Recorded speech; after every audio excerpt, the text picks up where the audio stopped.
नमस्कार नमस्कार, good morning good morning good morning good morning good morning. Mission 100 के पहली क्लास में आप सभी का स्वागत है। वेलकम टू फिजिक्स वाला। हम योगेश चंद्र शुक्ला, यो बॉटनी एजुकेटर, और स्टार्ट करने जा रहे हैं मिशन 100 का mission number 1, botany lecture number 1, कोशिका जीवन की इकाई लेक्चर नंबर 1। आज के इस लेक्चर में आपको पता चलेगा कि हम कैसे पूरे मिशन 100 की तैयारी करने वाले हैं, कैसे है 100 दिनों में, जिसमें से मुश्किल से 32 से 33 दिन मिलेंगे बॉटनी को पढ़ने के लिए, और उसमें हम बॉटनी को कैसे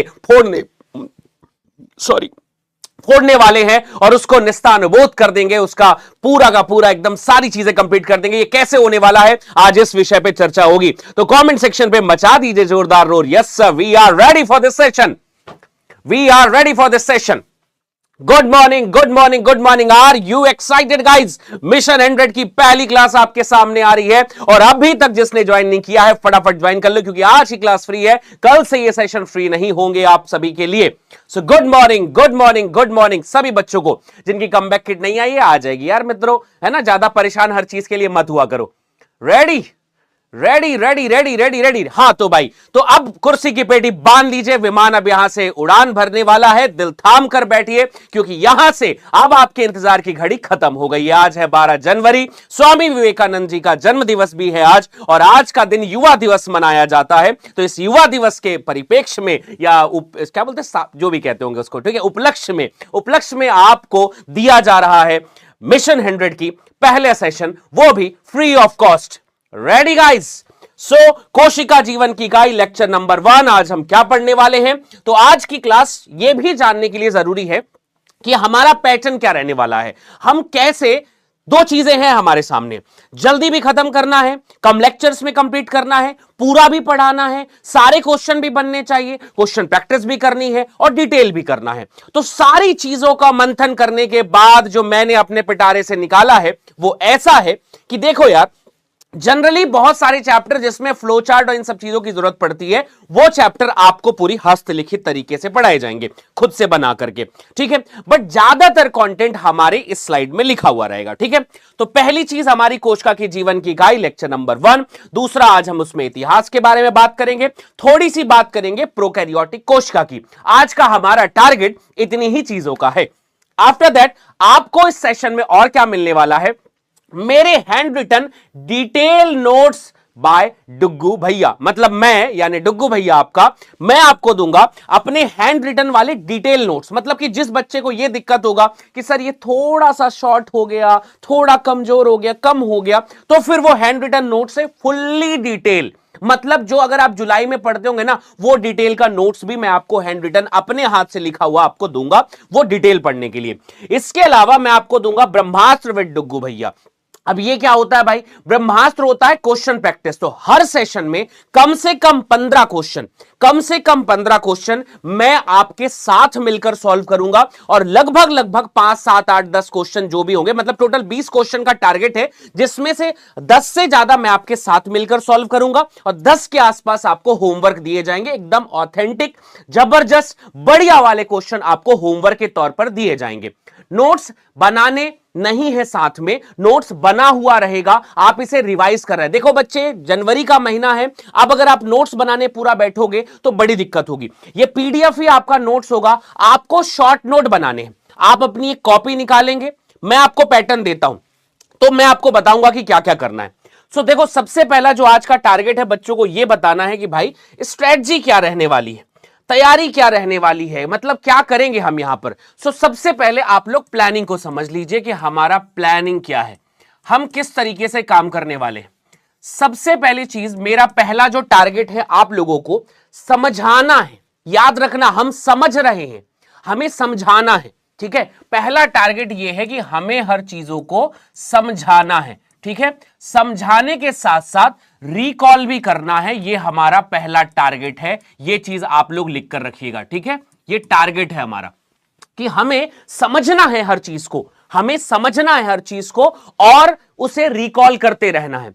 दूसरी चीज, जब आप इसे पढ़ लेंगे तो दूसरा जो टारगेट हमारे पास में होगा बच्चों, उसमें हमारा यह टारगेट है कि हम एक शॉर्ट नोट प्रिपेयर करें। हमें पूरे नोट्स प्रिपेयर नहीं करने हैं, शॉर्ट नोट प्रिपेयर करने हैं, इंपॉर्टेंट पॉइंट्स बस डिस्कस करनी है, इंपॉर्टेंट पॉइंट को ही बस हमें नोट करेंगे। शॉर्ट नोट बनाना है, नोट करना है सिर्फ इंपॉर्टेंट पॉइंट को, बाकी चीजों को समझना है बच्चों, ठीक है, बाकी चीजों को समझना है सिर्फ कि यार ये चीज इतनी समझनी है, तो लिखना कम है। मेरी बात समझ में आ रही है? तीसरा पॉइंट आप लोग ये चीज लिख लीजिएगा कि आपको लिखना कम है, क्योंकि यार जनवरी के महीने में अगर अपन लिखने बैठेंगे, पूरा ध्यान लिखने पे रहेगा, तो हम क्वेश्चन प्रैक्टिस नहीं कर पाएंगे, हम जो है रिकॉल नहीं कर पाएंगे, और यही हमारी सबसे बड़ी भूल होगी। इसलिए समझना बहुत जरूरी है, लिखना कम, समझना ज्यादा। समझ में आई मेरी बात? समझना है ज्यादा, ये काम हमारा करना वाला है। और सबसे आखिरी में पॉइंट, खूब सारी एमसीक्यू की जो प्रैक्टिस होगी, ये बहुत ज्यादा करनी जरूरी है, बहुत हाई, बहुत हाई, और हाई, और हाई, और इससे भी ज्यादा हाई, सबसे ज्यादा करनी है क्वेश्चन प्रैक्टिस। तो लिखने पे हमें टाइम ज्यादा वेस्ट नहीं करना है, हमें समझने में वेस्ट करना है, एनसीईआरटी पे लगाने पे टाइम लगाना है, हमें क्वेश्चन प्रैक्टिस में ज्यादा टाइम लगाना है, ताकि जो लिमिटेड टाइम है, लिमिटेड चीजें पढ़नी है, अनावश्यक चीजों पे फोकस नहीं करना है, सिर्फ आवश्यक चीजों पे फोकस करना है, और इससे हमारा रिजल्ट निकल कर आएगा। क्योंकि हम जनवरी में जुलाई वाला कोर्स नहीं कर सकते। मेरी बात समझ में आ रही है? जुलाई वाली चीज अगर आप एक्सपेक्ट करेंगे कि जनवरी में मिल जाए, तो भैया मैं तो पढ़ा दूंगा, मेरे को क्या है, 2 घंटे की जगह मैं 4 घंटे की क्लास ले लूंगा, लेकिन मित्र तुम्हारे दिमाग में कुछ भी नहीं जाएगा। समझ में आई बात? और इतनी सारी चीजें जो आप लोग पढ़ेंगे, तो फिर परेशानी ही बढ़ती चली जाएगी। तो मेरी बात समझ में आ गई होगी? अच्छा, यहां से मेरी जिम्मेदारी है अच्छा कंटेंट आपको देना, अच्छे नोट्स आपको देना, अच्छे क्वेश्चन आप तक पहुंचाना, ठीक है। लेकिन आपकी जिम्मेदारी है कि दिमाग को खुला रखना, कान को खुला रखना, और मिल बांट करके उसको पढ़ना, ताकि आपकी अगर प्रिपरेशन अच्छी जिम्मेदारी के साथ बढ़ाओगे, तो मैं डैम श्योर बोल रहा हूं मिशन 100 सिलेक्शन का कारण बनेगा। पर अगर आप ये चाहोगे नहीं नहीं सर एक एक चीज लिखा दो, नहीं नहीं सर एक एक चीज बता दो, एक एक चीज जो है वो ऐसा ऐसा कर दो, तो ऐसा नहीं चलेगा भाई, ऐसे में थोड़ी कमी रह जाएगी। रीजन ये है कि मैं आपको सिलेक्शन देना चाहता हूं, सिर्फ समझाने नहीं आया हूं कि ये टॉपिक बस बन जाए तुमसे, थोड़ा थोड़ा हल्का हल्का हल्का बन जाए, ना ना ना, सिलेक्शन चाहिए। 100 दिन में सिलेक्शन चाहिए, तो 100 दिन में पढ़ाई भी वैसी करनी पड़ेगी, और 100 दिन में उस तरीके का पूरा मेहनत भी करना पड़ेगा, क्वेश्चन प्रैक्टिस भी करना पड़ेगा, और इस लिमिटेड टाइम में अपने आप को ध्यान लगाकर रखना पड़ेगा। समझ में आ गई बात? समझ में आ गई बात? तो कमेंट सेक्शन पे एक बार फायर बना दो, फायर लगा दो, आग लगा दो कि यस सर अब हम तैयार हैं। अब मैं आपको पूरी कहानी समझ में आए, उससे पहले मैं आपको बता दूं यार कि मैं क्या क्या चीज आपको देने वाला हूं। तो देखो, सबसे पहले आपके पास एकदम बढ़िया रिप्रेजेंटेशन के साथ आपको मिलेगा ये वाले नोट्स, ठीक है। गौर से देखते रहिए, एकदम शानदार तरीके से, विथ डायग्राम, विथ कॉन्सेप्ट, और इंपॉर्टेंट पॉइंट्स ही बस इसमें लिखे रहेंगे, जिन्हें मैं एक्सप्लेन करूंगा। ये सारी चीजों के साथ आप इन्हें देख सकते हैं। बहुत ही सुंदर सुंदर नोट्स, बहुत ही सुंदर सुंदर कहानियां, बहुत ही सुंदर सुंदर पॉइंट्स आप लोगों को ऐसे शेयर किया जाएगा। यही नहीं, अभी और भी है, रुकिए जरा। इन सब के बाद इंपॉर्टेंट डायग्राम, इंपॉर्टेंट कॉन्सेप्ट जब समझ में आने लग जाएगा, तो आपको एनसीईआरटी के हैंड रिटन नोट्स, वो भी इंपॉर्टेंट पॉइंट के साथ आपको इस तरीके से, ये मेरे डिटेल नोट्स जो हैं वो मैं बच्चों के साथ शेयर करूंगा, वो भी बढ़िया पॉइंट्स वाइज बना बना करके आपको डिटेल वाला। बोले ये भी बहुत ही बढ़िया, ऐसे फ्लो चार्ट्स भी मिलेंगे, ये भी मैं आपको समझाऊंगा हल्का हल्का एक्सप्लेन, मजा आएगा मित्रों। इन सब के बाद जब ये सब चीजें हो जाएंगी, तो बच्चों को मिलेगा, ये देखो ये सारे मेरे डिटेल नोट्स हैं जो मैंने खुद अपने हाथों से आपके लिए बनाया है। फिर इन सब चीजों के बाद जब ये सब हो जाएगा, ये सारी चीजें जब हो जाएंगी, तो फिर क्या मिलेगा? ये मिलेगा ब्रह्मास्त्र विद डुग्गू भैया का कॉन्सेप्ट। ब्रह्मास्त्र डुग्गू भैया क्या है? ये क्वेश्चन प्रैक्टिस हम साथ में करेंगे, हम साथ में ऐसे बहुत सारे क्वेश्चंस की प्रैक्टिस करेंगे। क्वेश्चन की प्रैक्टिस जब हो जाएगी, तो इसके बाद ये देखें, इतने सारे क्वेश्चन मैं आपके लिए लेकर आया हूं, ये सारे क्वेश्चन प्रैक्टिस हम करने वाले हैं। और जब ये क्वेश्चन प्रैक्टिस हो जाएगी बच्चों, तो सबसे लास्ट में हम इसकी समरी देंगे, और समरी के बाद होमवर्क आपको दिया जाएगा, और उसके बाद थैंक यू की कहानी आप लोगों के साथ शेयर की जाएगी। तो उम्मीद है आपको मजा आएगा पढ़ करके, उम्मीद है आपको समझ में आएगी सारी चीजें, और कुछ अगर ऐसा कर डाला तो लाइव बाबू झिंगा लाला। अब मैंने सारी बातें बता दी हैं, अब कमेंट पे कह दीजिए यस वी आर रेडी। पक्की बात है? तैयार है? ठीक है, तैयार हैं आप सभी लोग?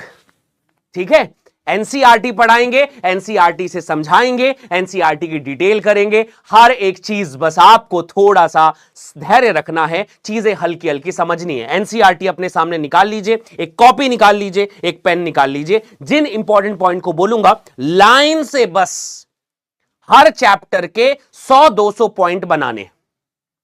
1 2 3 4 5 6 7 8 9 10 ऐसा करके पॉइंट बनाने।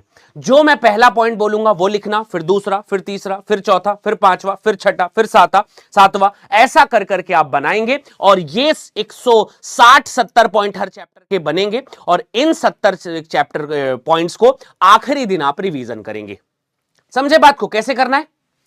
कैसे करना है? मैं जो भी बताऊंगा उसे पॉइंट वाइज लिखना। मैं बताऊंगा कहां से कहां तक लिखना है, शॉर्ट में लिखना, पॉइंट वाइज लिखना, शुरू से लेकर लास्ट तक हम उसको कंप्लीट करेंगे और हर चैप्टर के 100-150 पॉइंट बनेंगे और उन 150 पॉइंट को आखिरी के दिन हम रिवीजन करके जाएंगे। दोबारा पुराने नोट्स, दोबारा पुराने क्वेश्चन, ये सब लिख के जाने की जरूरत नहीं पड़ेगी, आपको परेशानी नहीं होगी, आप आराम से सारी चीजें कर लेंगे।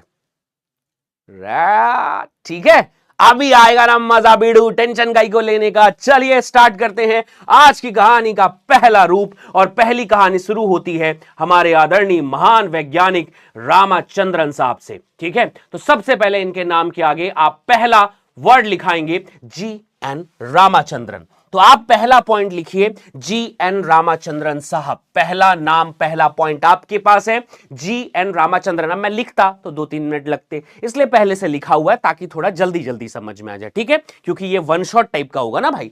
जी.एन. रामाचंद्रन साहब क्या बताया, इन्होंने क्या क्या बताया? तो इन्होंने बताया बेटा जी, कोलेजन एक प्रोटीन है जो जंतुओं के शरीर में पाया जाने वाला सबसे ज्यादा प्रोटीन, जंतुओं के शरीर में पाया जाने वाला सबसे ज्यादा प्रोटीन जिसका नाम है कोलेजन, उसका तिहरा कुंडलन मॉडल बताया था। सो आपको क्या लिखना है? 2 बातें। पहला, इस यूनिट के जनक जी.एन. रामाचंद्रन साहब। दूसरी बात, क्या बताया? कोलेजन जो कि जंतुओं में पाया जाने वाला सबसे बड़ा, सबसे ज्यादा पाया जाने वाला प्रोटीन है। इस प्रोटीन की तिहरी कुंडलन नमूना की जो संरचना है, इस बात को बताया था।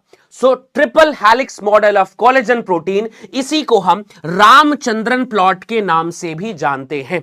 इसी को हम रामचंद्रन प्लॉट के नाम से भी जानते हैं। सो आपके पास पहला पॉइंट क्या बना? GN. Ramachandran, triple helix model of collagen, Ramachandran plot. पहला पॉइंट डन, टिक कर दो एक बार कमेंट सेक्शन पे तो क्लियर हो गया। ये पहले पॉइंट हो गया। दूसरा, जब आप पढ़ेंगे तो एनसीईआरटी में जब आप इसे देखेंगे तो आपको एक चीज नजर आएगी, उसे भी मैंने ऑलरेडी हाईलाइट कर दिया, टाइम वेस्ट नहीं होना चाहिए। जी.एन. रामाचंद्रन साहब 1954 में बताया, क्या बताया? कोलेजन का तिहरा कुंडलन मॉडल, और इसे हम रामचंद्रन प्लॉट के नाम से जानते हैं, जिसका उपयोग प्रोटीन के बहुलकीकरण में होता है, जिसका उपयोग प्रोटीन के बहुलकीकरण के विश्लेषण में होता है, से उन्हें बात बताई गई। Clear point? तो पहला पॉइंट क्लियर है बेटा, जी.एन. रामाचंद्रन 1954 कोलेजन का तिहरा कुंडलन मॉडल, जिसे रामचंद्रन प्लॉट का यूज किया गया, रामचंद्रन प्लॉट बताया गया, और इसका यूज प्रोटीन का बहुलकीकरण की प्रोटीन बहुलक में कैसे कन्वर्ट होता है, इस बात को बताने का बताया गया। ये पहली कहानी, पहला कॉन्सेप्ट यहां पे डन हो गया, मामला पूरा सेट है, पहला स्लॉट हमारा कंप्लीट है।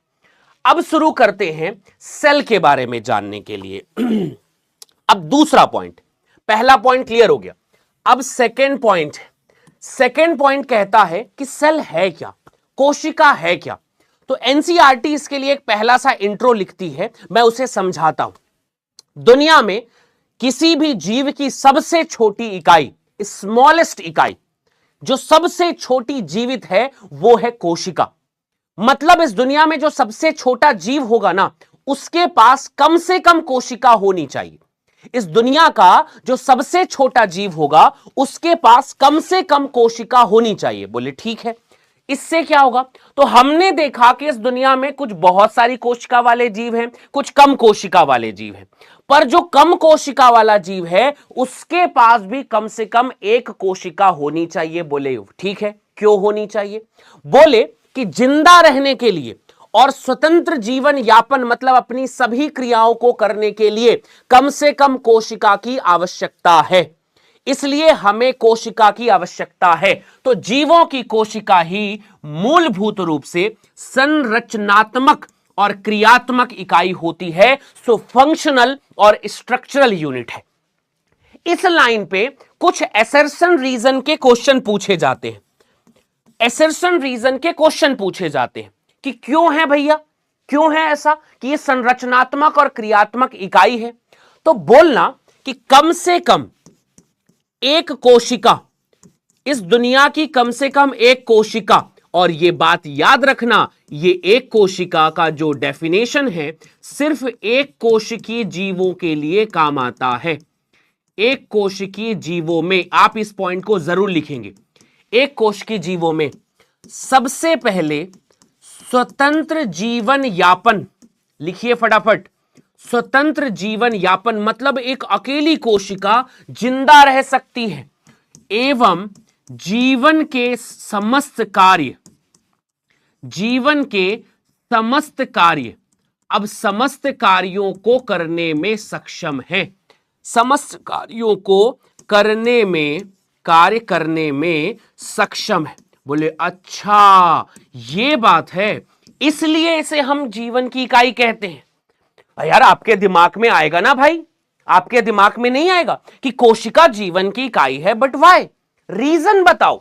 ये हो गया एसर्शन, ये हो गया एसर्शन, और ये हो गया आपका रीजन कि रीजन बताओ क्यों संरचनात्मक और क्रियात्मक इकाई है। तो तुम कहना कि भैया वो अकेले जिंदा रह सकती है, पूरा शरीर बनाने के लिए कोशिका ही चाहिए, और जीवन के सभी समस्त आवश्यक कार्य, कौन से आवश्यक कार्य होते हैं? पोषण, उत्सर्जन, परिसंचरण, प्रजनन, ये सब कुछ करने के लिए कम से कम एक कोशिका तो चाहिए ही चाहिए, कम से कम एक कोशिका तो चाहिए ही चाहिए। वो एक कोशिका जो है हमारी, वो एक होनी चाहिए। इसलिए इस दुनिया के जितने भी जीव हैं उनमें अगर हम देखें तो उनका बिल्डिंग ब्लॉक, उनका शरीर बनाती है एक कोशिका है। जैसे मान लेते हैं ये एक सेल है, ये एक सेल है, इसका हमने बहुलकीकरण कराया, इसका हमने बहुलकीकरण कराया, बहुत सारी मल्टीपल सेल को मिलाई, और सेल को मिलाने के बाद आपके पास ऐसा ऐसा ऐसा ऐसा एक आदमी बना जिसका नाम मान लो कि मैं ही हूं ये, ठीक है। तो मेरा शरीर बनाने के लिए, ये डुग्गू भैया को बनाने के लिए बहुत सारी सेल्स ने अपना योगदान दिया है मित्रों। मेरे शरीर में जितनी भी क्रियाएं होती हैं वो सारी क्रियाओं को करने के लिए इस एक कोशिका ने अपना योगदान दिया है मित्रों। इसलिए आपका जिंदा रहना, एक कोशिकीय जीव का जिंदा रहना, कम से कम एक कोशिका जिम्मेदार है, और उस एक कोशिका के लिए समस्त कार्यों को करना की सक्षमता है उसके अंदर, और शरीर को बनाने की सक्षमता है। इसलिए दूसरा पॉइंट हुआ जो आपने लिखा है। तो दूसरा पॉइंट, जीवन की इकाई संरचनात्मक और क्रियात्मक दोनों है। आप जीव की इकाई बोले या फिर आप उसमें कहें जीवन की इकाई, दोनों एक ही शब्द है। जीव की इकाई या फिर जीवन की इकाई, दोनों एक ही शब्द है। एक ही तरीके से समझना कि इसके लिए आप जिम्मेदार हैं। समझ में आई तो टिक कर दीजिए, समझ में आई तो टिक कर दीजिए, कह दीजिए यस सर, 2 पॉइंट क्लियर हैं भाई। 160 पॉइंट बनेंगे इस चैप्टर में, मैंने नोट कर लिया है, उसमें से 2 पॉइंट बच्चों को क्लियर है, 2 पॉइंट क्लियर है, इसको आप नहीं भूलेंगे। जीएन रामाचंद्रन साहब ने कोलेजन की तिहरी कुंडलन मॉडल नमूना बनाया, उसे रामचंद्रन प्लॉट के नाम से जानते हैं, जो प्रोटीन के बहुलकीकरण में जरूरी है। ये पहला पॉइंट है। दूसरा पॉइंट, कोशिका जीवन की संरचनात्मक और क्रियात्मक इकाई है। रीजन पूछा जाएगा क्योंकि यह अकेले स्वतंत्र जीवन यापन करने और दूसरी बात समस्त कार्यों को करने के लिए सक्षम है। ये 2 पॉइंट डन हो गया। तीसरे पॉइंट पे आते हैं। तीसरे पॉइंट आया तो भैया इस कोशिका की ज्ञान किसने बांटा? कौन है वो महान व्यक्ति जिसकी वजह से आज डुग्गू भैया तुमको ये सब पढ़ा रहे हैं? कौन है वो व्यक्ति जिसने बताया? तो हालांकि एनसीईआरटी ने इन्हें उतना ज्यादा डिटेल नहीं किया है, पर फिर भी हमें लिखना है। आउट ऑफ एनसीईआरटी बता रहा हूं, ये एनसीईआरटी में नहीं है, ओल्ड एनसीईआरटी में था ये आउट ऑफ एनसीईआरटी पॉइंट ये है कि दुनिया में सबसे पहले जब कुछ नहीं था तो एक व्यक्ति था, वो बड़े बालों वाला सुनहरा व्यक्ति, अपने ज्ञान से इस दुनिया को मतलब प्रकाशमान कर रहा था, और वो व्यक्ति था रॉबर्ट हुक। ये सुंदर सा सुशील सा दिखने वाला व्यक्ति जिसका नाम है रॉबर्ट हुक, जी आखिरी में लगा देना। रॉबर्ट हुक जी ने क्या देखा? इन्होंने देखा मेरे मित्रों, इन्होंने देखा एक डेड सेल को। इन्होंने देखा एक डेड सेल को। डेड सेल कौन सी थी? डेड सेल का नाम था कॉर्क सेल। कॉर्क का मतलब होता है प्यारे बच्चों, जो पेड़ का छिलका होता है उसकी बात चल रही है। पेड़ के बाहरी भाग में काग होता है, छिलका होता है, उसकी बात चल रही है। इस व्यक्ति ने, रॉबर्ट हुक जी ने इसके बारे में देखा। So cork cell discovered by Hooke. पर हुक को बायोलॉजी का उतना ज्ञान नहीं था, तो जब उतना ज्ञान नहीं था तो ज्यादा डिटेलिंग नहीं की, बताया नहीं उन्होंने ज्यादा कि ये क्या था, कैसा था, किधर था, हिया हुआ, कुछ नहीं बताया। इन्होंने बताया जब आई तो तीसरा पॉइंट, अब ये तीसरा पॉइंट है आपके पास, ठीक है, ये तीसरा पॉइंट हो गया। चौथे पॉइंट में पहुंचे तो चौथा पॉइंट किसने बताया? इसको दिया बेटा जी एंटोन वॉन ल्यूवेनहॉक। इतनी अंग्रेजी तो सबकी तेज है ना भैया, 12वीं में अंग्रेजी पढ़े ना है तो इतना आता है ना आपको। तो एंटोनी वॉन ल्यूवेनहॉक, इसने क्या किया? इसने देखा जिंदा कोशिका को। इन्होंने देखा describe a first live cell, तो बोला कि जीवित कोशिका को देखा, जीवित जो कोशिका थी उसको देखा मित्रों, और देखा एवं वर्णन किया, डिस्क्राइब किया, उसके बारे में बताया भी कि ऐसा दिखता है, ये समझे, ये ऐसा दिखता है, ये ऐसा होता है। ये सारी बात बताने का श्रेय यहां पर एंटोनी वॉन ल्यूवेनहॉक को देखा। बोले जीवित कोशिका कौन थी? ये जीवित कोशिका, ये जीवित कोशिका थी बैक्टीरिया। ये जीवित कोशिका थी बैक्टीरिया, यानी जीवाणु को देखा था सबसे पहले। हालांकि सभी छोटी कोशिकाओं को देखने का श्रेय इन्हीं व्यक्ति को जाता है। मेरी बात समझ में आई? तो ये तीसरा पॉइंट आपका क्लियर है बच्चों। चौथा पॉइंट क्लियर है। तीसरा पॉइंट कहता है कि रॉबर्ट हुक साहब ने मृत कोशिका को देखा, मृत कोशिका को खोजा। कोशिका का नाम था कॉर्क कोशिका, और जिंदा कोशिका को देखने और वर्णन करने का श्रेय एंटोनी वॉन ल्यूवेनहॉक को जाता है। एंटोनी वॉन ल्यूवेनहॉक ने जीवित कोशिका को देखा था। तीसरा पॉइंट डन है, टिक मार दीजिए। चौथे पॉइंट पे पहुंचते हैं। अब सवाल है कि एंटोनी वॉन ल्यूवेनहॉक ने भी देखा, ज्यादा डिटेल वो भी नहीं कर पाए, तो बोले थोड़ा और बताइए जी, थोड़ा और अंदर चाहिए। जब और अंदर गए तो बोले इसको देखने के लिए कुछ चाहिए, नग्न आंखों से दिखाई उतना नहीं देता है, तो और डिटेल करिए। तो फिर निकल कर आई इस दुनिया की दो सबसे नायाब चीज, जिसका नाम है इलेक्ट्रॉन माइक्रोस्कोप, और आया फेज कॉन्ट्रास्ट माइक्रोस्कोप। ये दो माइक्रोस्कोप जिसने बायोलॉजी की दुनिया को विस्तृत रूप से वर्णन करने में एकदम आमूलचूल परिवर्तन कर दिया भाई साहब। तो इसके बाद एंटोनी वॉन ल्यूवेनहॉक ने पहली बार कोशिका को देखा और इसका वर्णन किया। याद रखना, ये कोशिका लिविंग सेल्स थी, ये लिविंग सेल थी, ये जिंदा कोशिका लिविंग कोशिका थी। अगली कहानी, उसके बाद रॉबर्ट ब्राउन करके एक साइंटिस्ट आए, इनको 5वें पॉइंट में लिख लेना। रॉबर्ट ब्राउन ने बाद में केंद्रक की खोज की। बोले अच्छी बात है, बाद में रॉबर्ट ब्राउन ने केंद्रक की खोज की। तब तक थोड़ा बहुत माइक्रोस्कोप वगैरह आ गया था, तब तक थोड़ा बहुत सारी चीजें आ गई थी, electron microscope, face contrast microscope, ये सारी चीजें आ गई थी। और इसको यहां पर यह बात लिखनी है कि डिटेल्ड, आपसे यह क्वेश्चन पूछा जाएगा कि भैया ल्यूवेनहॉक ने डिटेल क्यों नहीं बताया, क्यों नहीं बताया? आखिर पहले के जमाने में जब इतने बड़े बड़े साइंटिस्ट थे तो इन्होंने क्यों नहीं बता पाया? ठीक है, मेरी बात बताओ क्यों ऐसा हुआ? तो डिटेल्ड पॉसिबल कब हुआ? डिटेल्ड पॉसिबल हुआ कब? डिटेल्ड पॉसिबल हुआ आपसे क्वेश्चन पूछा जाएगा, बोलना जब हमने इलेक्ट्रॉन माइक्रोस्कोप, इलेक्ट्रॉन माइक्रोस्कोप, और सेकंड नंबर पे जिसका नाम होता है फेज कॉन्ट्रास्ट, क्या लिखा मैंने? फेज कॉन्ट्रास्ट, सूक्ष्मदर्शी, एक को अंग्रेजी में लिख दिया, एक को हिंदी में ताकि दिक्कत ना हो, सूक्ष्मदर्शी की खोज के बाद। तो आपसे पूछा जाएगा कि बाबा एक बात बताओ, ऐसा क्यों हुआ कि पहले के वैज्ञानिक कोशिका के बारे में नहीं बताने? लिखना नहीं है मित्रों, आपको पॉइंट बनाने, पॉइंट बनाने। आप इसे छोड़ो, ये तो नोट्स बना बनाया मिल गया तुम्हें, तुम अपनी कॉपी को उठाओ और पॉइंट वाइज बनाना शुरू करो। क्या सभी बच्चों को पॉइंट बनाना शुरू कर दिया है, हां या ना?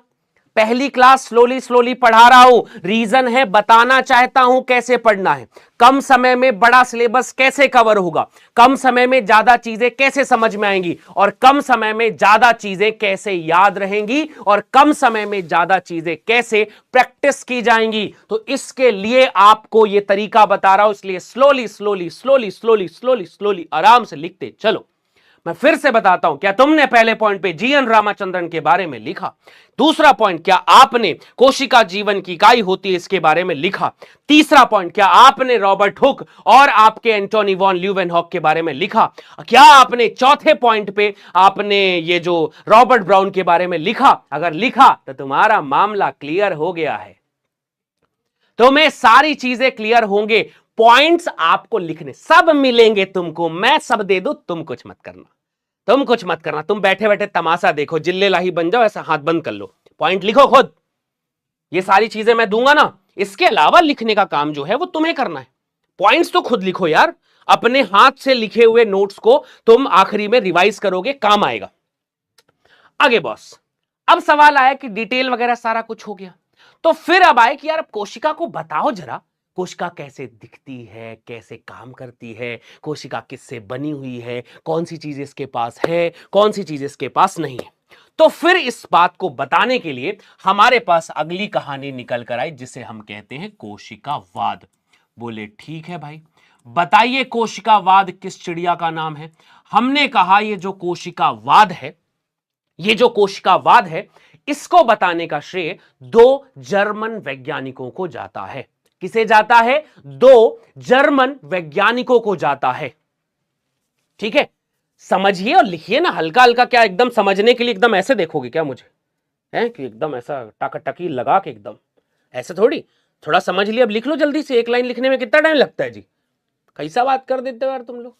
ठीक है, अब दूसरा सवाल, कोशिकावाद क्या है, कि कोशिका के बारे में कुछ बताओ। थ्योरी है, थ्योरी क्यों? क्योंकि इसे एक्सपेरिमेंटली प्रूव नहीं किया गया। थ्योरी इसलिए है क्योंकि इसको एक्सपेरिमेंटली प्रूव नहीं किया गया कि ये सत्य था, असत्य था, कुछ भी था, बस बता दिया गया। बताने का सबसे पहला श्रेय 1838 में किसे जाता है? स्लीडन साहब को। तो सबसे पहले 1838 में जर्मनी के, कहां के बाबू? जर्मनी के कौन से वैज्ञानिक थे? वनस्पति वैज्ञानिक, याद रखना पड़ेगा। 1838, पॉइंट नंबर 6, 1838। वैज्ञानिक कहां के थे? जर्मनी के। कैसे वैज्ञानिक थे? वनस्पति शास्त्र के वैज्ञानिक थे। और इन्होंने कहा कि पादप विभिन्न प्रकार की कोशिकाओं से मिलकर बनता है। इन्होंने कहा, इनका नाम था मैथियस स्लाइडन। स्लाइडन भैया ने कहा पौधे विभिन्न प्रकार की कोशिकाओं से मिलकर बने होते हैं जो पौधों में उत्तकों का निर्माण करते हैं। सो क्या समझ में आई बात? यहां पर इसको बस थोड़ा सा ध्यान देना है। इसने बोला भैया कि इसमें क्या होता है। 1838 याद करो, 1838 जर्मनी के वैज्ञानिक वनस्पति शास्त्रिक स्लीडन साहब, इन्होंने बताया कि पादप जो है, प्लांट जो है, वो विभिन्न विभिन्न प्रकार की कोशिकाओं से मिलकर बनता है और कोशिका मिलकर उत्तक बनाती है। सॉल्व, खत्म। दूसरी बात, लगभग इसी समय पे, लेकिन सन आ गया 1839 का। 1839 में एक और जर्मनी के वैज्ञानिक, ब्रिटिश नहीं, जर्मनी के वैज्ञानिक, याद रखना ये पहले के एनसीईआरटी में ब्रिटिश था, आजकल एनसीईआरटी का मन परिवर्तन हो गया। जर्मनी के वैज्ञानिक कहता है, जर्मनी के वैज्ञानिक जिनका नाम था स्वान साहब, इन स्वान साहब ने क्या कहा कि भैया मैंने, अब ये जंतु वैज्ञानिक थे, इनकी कहानी आती है जंतु वैज्ञानिक, प्राणी वैज्ञानिक थियोडर स्वान। नाम बोलो, क्या नाम है? थियोडर स्वान। स्वान भैया ने बताया कि मैंने पादप को भी देखा है, थोड़ा बहुत जंतुओं को भी देखा है। पादप पे मैंने एक अलग से कोशिका भित्ति देखी है, जबकि जंतुओं के बाहर केवल प्लाज्मा मेम्ब्रेन है।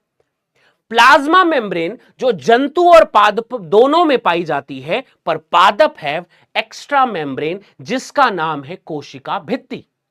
क्या बात बताई? इन्होंने बताया कि जंतु कोशिकाओं के अध्ययन के बाद पाया कि कोशिकाओं के बाहर एक गर्त मिलती है जिसे आजकल जीव द्रव्य झिल्ली कहा जाता है, प्लाज्मा मेम्ब्रेन कहते हैं। एक प्लाज्मा मेम्ब्रेन, गर्त नहीं परत पाई जाती है जिसे जीव द्रव्य झिल्ली प्लाज्मा मेम्ब्रेन कहते हैं। किसके बाहर? किसके बाहर? जंतुओं के बाहर। किसके बाहर बच्चों? जंतुओं के बाहर। बोले अच्छी बात है। तो इन दोनों ने जब अगली कहानी बताई तो बोले, आगे कहानी इन्होंने बताई कि लेकिन अब पादप में देखें, पादप में क्या पाया जाता है? तो पादप में प्लाज्मा मेम्ब्रेन तो है, यह बात भी सही है, पर इन्होंने देखा कि उसके भी बाहर एक चीज है जिसका नाम है कोशिका भित्ति। तो प्लांट की आउटर वॉल कौन सी है? सेल वॉल, कोशिका भित्ति। और जंतुओं की आउटर वॉल कौन सी है? सेल मेम्ब्रेन, प्लाज्मा मेम्ब्रेन, जीव द्रव्य झिल्ली। दोनों का क्लियर समझ में आया? तो इन्होंने पाया कि पादपों में सेल वॉल पाया जाता है सबसे बाहर, जो इसकी विशेषता है। बोले वाह क्या बात है। तो स्वान भैया ने क्या बताया? बोलो जल्दी जल्दी बोलो। अब इसको समझाने के लिए और भी बहुत सारे फ्लो चार्ट या दुनिया भर की चीजें मैं बता सकता हूं, पर तुम्हें जल्दी जल्दी याद करना है, तो टाइम वेस्ट मत करना। जल्दी से समझना कि भैया स्वान ने क्या बोला। स्वान भैया ने बोला कि जंतु को मैंने जब देखा तो उसके बाहर प्लाज्मा मेम्ब्रेन दिखाई दी, खत्म। मुझे जब मैंने पादप को देखा, प्लांट्स को देखा, सो प्लांट्स के बाहर एक अलग चीज दिखाई दी जिसका नाम कोशिका भित्ति है। तो एक के पास सेल मेम्ब्रेन, एक के पास सेल वॉल, बाहर के आवरण में प्लाज्मा झिल्ली और कोशिका भित्ति, दोनों में डिफरेंस समझ में आया? सेल वॉल के बाहर क्या है, सॉरी प्लांट के बाहर क्या है? प्लांट के बाहर है कोशिका भित्ति। जंतुओं का बाहरी भाग क्या है? Plasma membrane. दोनों में कहानी क्लियर है? हां या ना? टिक कर दो इस बात को। ठीक बात है। इन सब के बाद छठे पॉइंट में एक और चीज आई। स्वान ने बोला एक और बात बताता हूं, रुको, इतने से काम नहीं चलेगा, एक और बात बताता हूं। वो बात एक और थी कि कोई भी जीव जो है वो कोशिका और कोशिका के उत्पादों से मिलकर बना होता है। इन्होंने अगली बात बताई कि चाहे प्राणी हो चाहे वो वनस्पति हो, ये सारे के सारे कोशिका और उनके उत्पाद से मिलकर बनते हैं। और कुछ इस तरीके से एमजे स्लाइडन, थियोडर स्वान की कहानी सेल थ्योरी इस दुनिया में 1838 और 1839 में इस दुनिया में पब्लिश हुई। लोगों ने बताया, लोगों को पता चला। इन दोनों को मिला दो तो सेल थ्योरी बन जाती है। इन दोनों को मिला दो तो सेल थ्योरी बन जाती है। और इस तरीके से ये सबसे इंपॉर्टेंट पार्ट आपको क्लियर हो गया। चलो भैया छठा पॉइंट रिकॉल करवा देता हूं, छठा पॉइंट रिकॉल करवा देता हूं, फिर से बोलता हूं, आपको ध्यान से सुनना। 1838 स्वीडन भैया, जर्मनी के वैज्ञानिक वनस्पति शास्त्री भैया ने कहा कि पादप जो है बहुत सारी विभिन्न प्रकार की कोशिकाओं से मिलकर बनते हैं और कोशिका उतक बनाते हैं। पहला लाइन टिक मार दो। दूसरा पॉइंट आया स्वान, 1839 जंतु वैज्ञानिक, जर्मनी के थे ये भी। और ये बात इन्होंने स्वान भैया ने बोली कि देखो यार, जब मैंने जंतुओं को देखा तो उनके बाहर मुझे दिखाई दिया प्लाज्मा मेम्ब्रेन, प्लाज्मा मेम्ब्रेन दिखाई दी। पर इन केस ऑफ प्लांट, उनके सबसे बाहरी भाग में मुझे प्लाज्मा मेम्ब्रेन की जगह सेल वॉल दिखाई दी। तो प्लाज्मा मेम्ब्रेन अंदर थी कि नहीं थी ये बात डिस्क्राइब नहीं की, होती है, वो डिटेल करूंगा बाद में। बट उन्होंने बाहर देखा कोशिका भित्ति है। तो एक के बाहर, अब इसको आप ये बात ध्यान रख लेना, इसको अगर समझने के लिए आप ऐसा समझेंगे कि ये जो स्वान भैया ने इन्होंने बोला क्या यार, तो स्वान ने देखा एनिमल्स को, ऐसा हल्का हल्का एक नोट्स अगर आप चाहो तो बना लेना। एनिमल में सिर्फ ये प्लाज्मा मेम्ब्रेन को देखा, जबकि इन्होंने जब प्लांट्स को देखा तो प्लाज्मा मेम्ब्रेन तो देखा ही देखा, उन्होंने कहा कि इसके प्लाज्मा मेम्ब्रेन के बारे में बताया नहीं, बट उसके बाहर में कह दिया कि दे हैव सेल वॉल, कोशिका भित्ति, इतना बन जाएगा।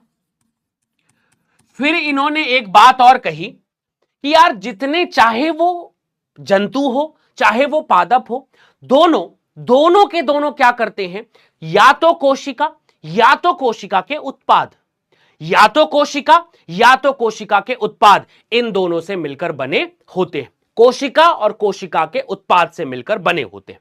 ठीक बात है, बात समझ में आई। अब इस बात को समझने के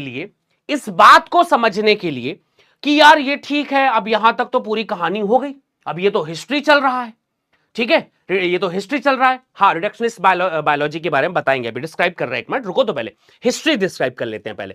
फिर ये सारी बातें जब हो गई भाई, वो भी आएगा बच्चों, टेंशन में बिल्कुल नहीं।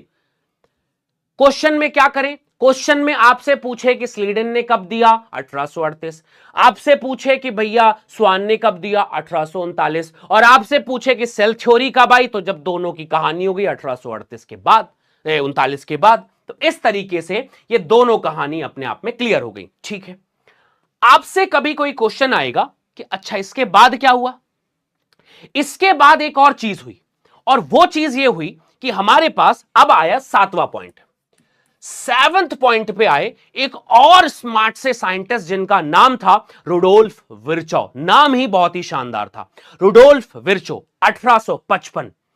इन्होंने कहा कि तुम लोगों ने सब कुछ बताया, पर यह नहीं बताया एक कोशिका बनता कैसे है, ये कोशिका कैसा बनते हैं, कौन बनाता है, ये समझो पहले।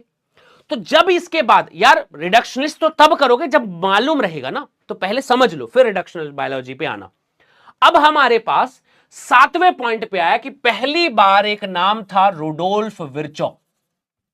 रुडोल्फ विर्चो जिसे अपन कहते हैं, इन्होंने 1855 में एक बात बताई, बहुत ही गजब बात बताई। इन्होंने कहा ये देखो, जो भी तुम कोशिका जो है, कोशिका जितनी भी चीजें हैं वो कोशिका में है क्या, उस कोशिका के अंदर पता चला कि कोशिका विभाजित होती है और नई कोशिकाओं का निर्माण करता है पूर्व स्थित कोशिकाओं के विभाजन से।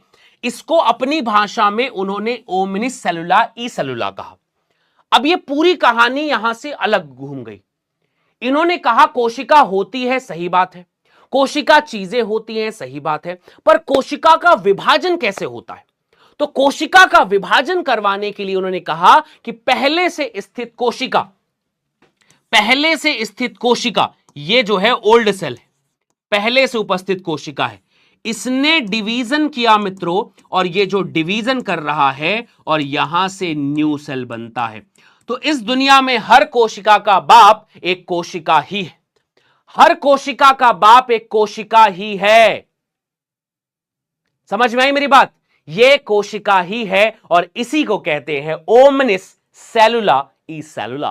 क्या नाम है, ओमनिस सेलुला ई सेलुला। ओमनिस सेलुला ई सेलुला का मतलब है पूर्व स्थित कोशिका के विभाजन से नई कोशिकाओं का निर्माण होता है, इसी को हम कहते हैं ओमनिस सेलुला ई सेलुला। इन्होंने स्लाइडन स्वान की कल्पना को रूपांतरित कर नई कोशिका सिद्धांत को प्रतिपादित किया।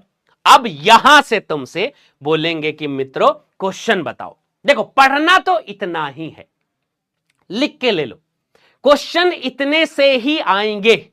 अब इतनी चीजों को समझाने के लिए कई बार जब हम जुलाई की बैचेस में, सितंबर की बैचेस में आते हैं, अगस्त की बैचेस में आते हैं, तो हम बहुत डिटेल करते हैं इन्हीं चीजों को।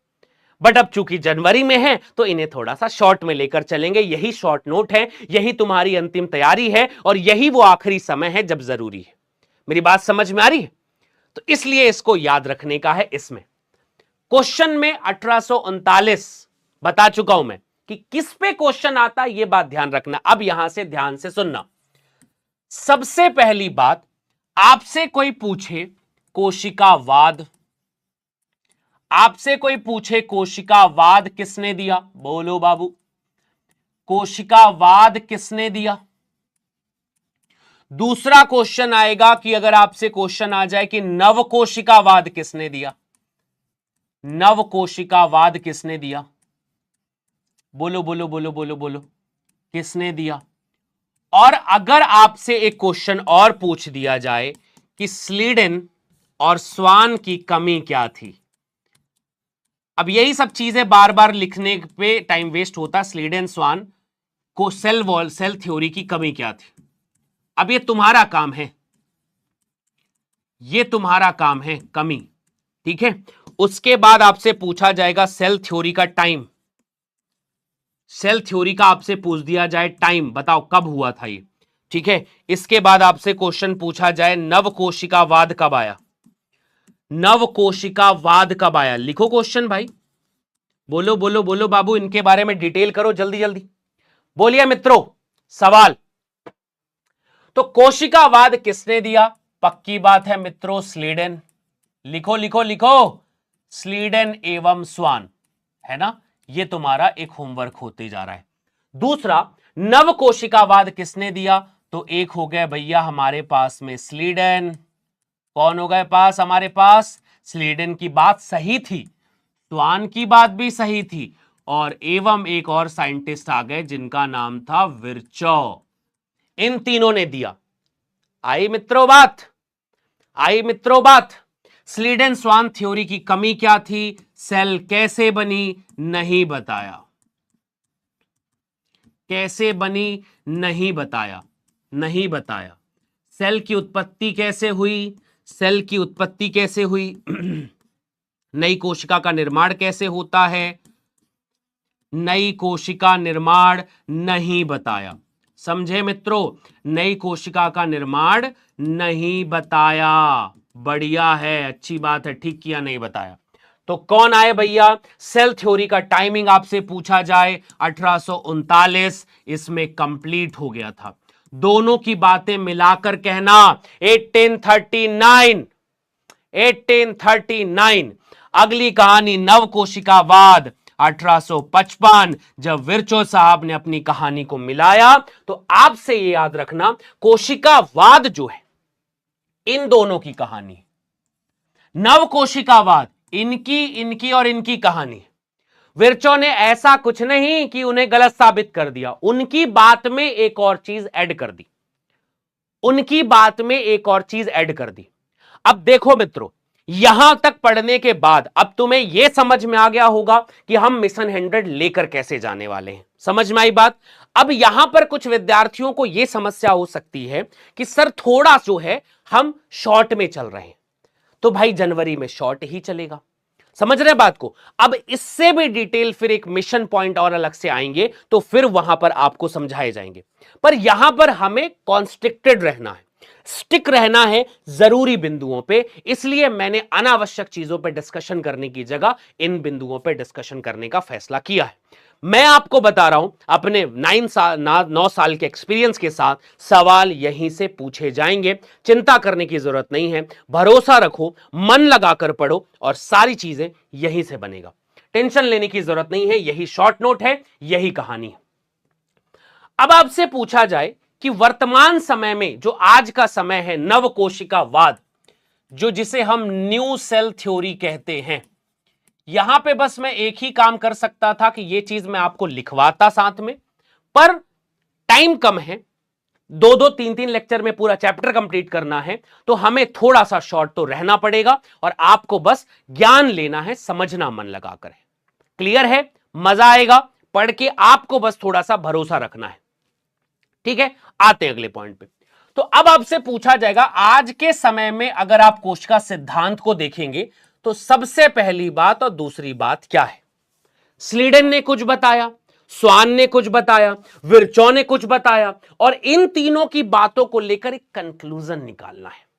बोले बहुत बढ़िया, बताओ। तो इन्होंने कहा कि सभी जीव जो इस दुनिया के हैं वो कोशिका और कोशिका के उत्पाद से बने हैं। बोले नया वाद बताओ यार, एकदम नया। आज क्या है कोशिकावाद, आज कोशिकावाद यह है कि इस दुनिया के सभी जीव जो हैं, सभी जीव कोशिका और कोशिका के उत्पाद से बने हैं, बहुत ही बढ़िया बात है। दूसरी बात कि ये जो नई कोशिका है वो पूर्व स्थित कोशिका से ही बनती है, जो नई कोशिका है वो पूर्व स्थित कोशिका से ही बनेगी, मतलब जो भी पहले से उपस्थित कोशिका है वही विभाजन करके यहां पर चीजें बनती हैं। और ये दो नए वाद हैं, जो आपका बन गया पॉइंट नंबर 7। ठीक है, पॉइंट नंबर 7 ही हुआ ना, 7 नहीं 8, सॉरी 8 नंबर का पॉइंट आपका क्लियर हो गया। ये 8 पॉइंट पे क्वेश्चन आएंगे तो छोड़ेंगे नहीं। ऐसा अगर आपको समझ में आ गया है तो बोलो थम्स अप कर दो एक बार और टिक मार दो कि 8 पॉइंट पे अगर सवाल आ गया। मैं नहीं कहता कि तुम्हें पूरे चैप्टर को कुछ करना, मैं बस तुमसे ये कह रहा ये 8 पॉइंट को भूलना नहीं है। ये 8 पॉइंट तुम्हारे जीवन में कुछ भी हो जाए, उतार चढ़ाव कुछ भी, इस पे सवाल आ जाए तो कोई नहीं भूलना है। समझे बात को? 8 पॉइंट जिंदगी बदल देंगे। नव कोशिकावाद क्या है, पुरानी कोशिकावाद क्या है, किसने कब बताया, और उसके बाद विर्चो साहब की कहानी क्या, स्लीडन साहब की कहानी क्या, स्वान साहब की कहानी क्या, एंड ल्यूवेनहॉक साहब की कहानी क्या, किसकी क्या क्या कहानी है, ये सारी बातें अपने दिमाग में बैठा लो। अब आगे आते हैं कि ठीक है भाई, अब कोशिका के बारे में थोड़ा सा और बताइए, थोड़ा और डिटेल करिए, समझाइए कि ये क्या है, कैसा है, किधर है, कौन है, क्या क्या चीज इनके बारे में हमको पता होनी चाहिए। तो हम आते हैं एनसीईआरटी के अगले पॉइंट पे, जिस पे एनसीईआरटी कहती है मित्रों कि यार अब तुमको मैंने सब बता दिया, थोड़ा तो और अच्छा बताओ। तो एनसीईआरटी कहती है कि थोड़ा डिटेल में चलने के लिए, जैसे आपको पहला ये समझ में आएगा, तो आपको देखो मैं आपको बताता हूं कि मैंने इसको आपको नोट्स के फॉर्म में कैसे लिखा है। रॉबर्ट हुक जिनने मृत कोशिका कॉर्क को देखा था, ये आपका हैंड रिटन नोट्स हो गया डिटेल वाला। ल्यूवेनहॉक साहब ने जीवित कोशिका को देखा, अध्ययन किया, यहां पर एक वर्ड और लिख लेना कि वर्णन किया, एक और शब्द लिख लेना वर्णन किया, डिस्क्राइब किया था उन्होंने। कोशिका, जीव और जीवन की इकाई, संरचनात्मक और क्रियात्मक खोज रॉबर्ट हुक ने डेड कोशिका की, कॉर्क कोशिका को देखा था। पहली जीवित कोशिका ल्यूवेनहॉक साहब ने देखा। केंद्रक की खोज रॉबर्ट ब्राउन ने की। इलेक्ट्रॉन सूक्ष्मदर्शी की खोज क्यों हुई? कोशिका के सिद्धांत के विस्तृत अध्ययन के लिए। सभी जीव कोशिका से मिलकर बने होते हैं। ये पॉइंट आपका, ये नोट्स भी कंप्लीट हो गया। कोशिका, जीव और जीवन की इकाई क्यों है ये जीवन? मैं जितनी भी चीज बताया हूं अब दूसरे तरीके से आपको पढ़ाता हूं। कोशिका एक कोश की हो या बहुकोश की हो, जीव होते हैं। इस दुनिया में कितने जीव हैं भैया? एक कोश की और बहुकोश की जीव हैं। एक कोश की जीव बैक्टीरिया है, बहुकोश की जीव ह्यूमन है।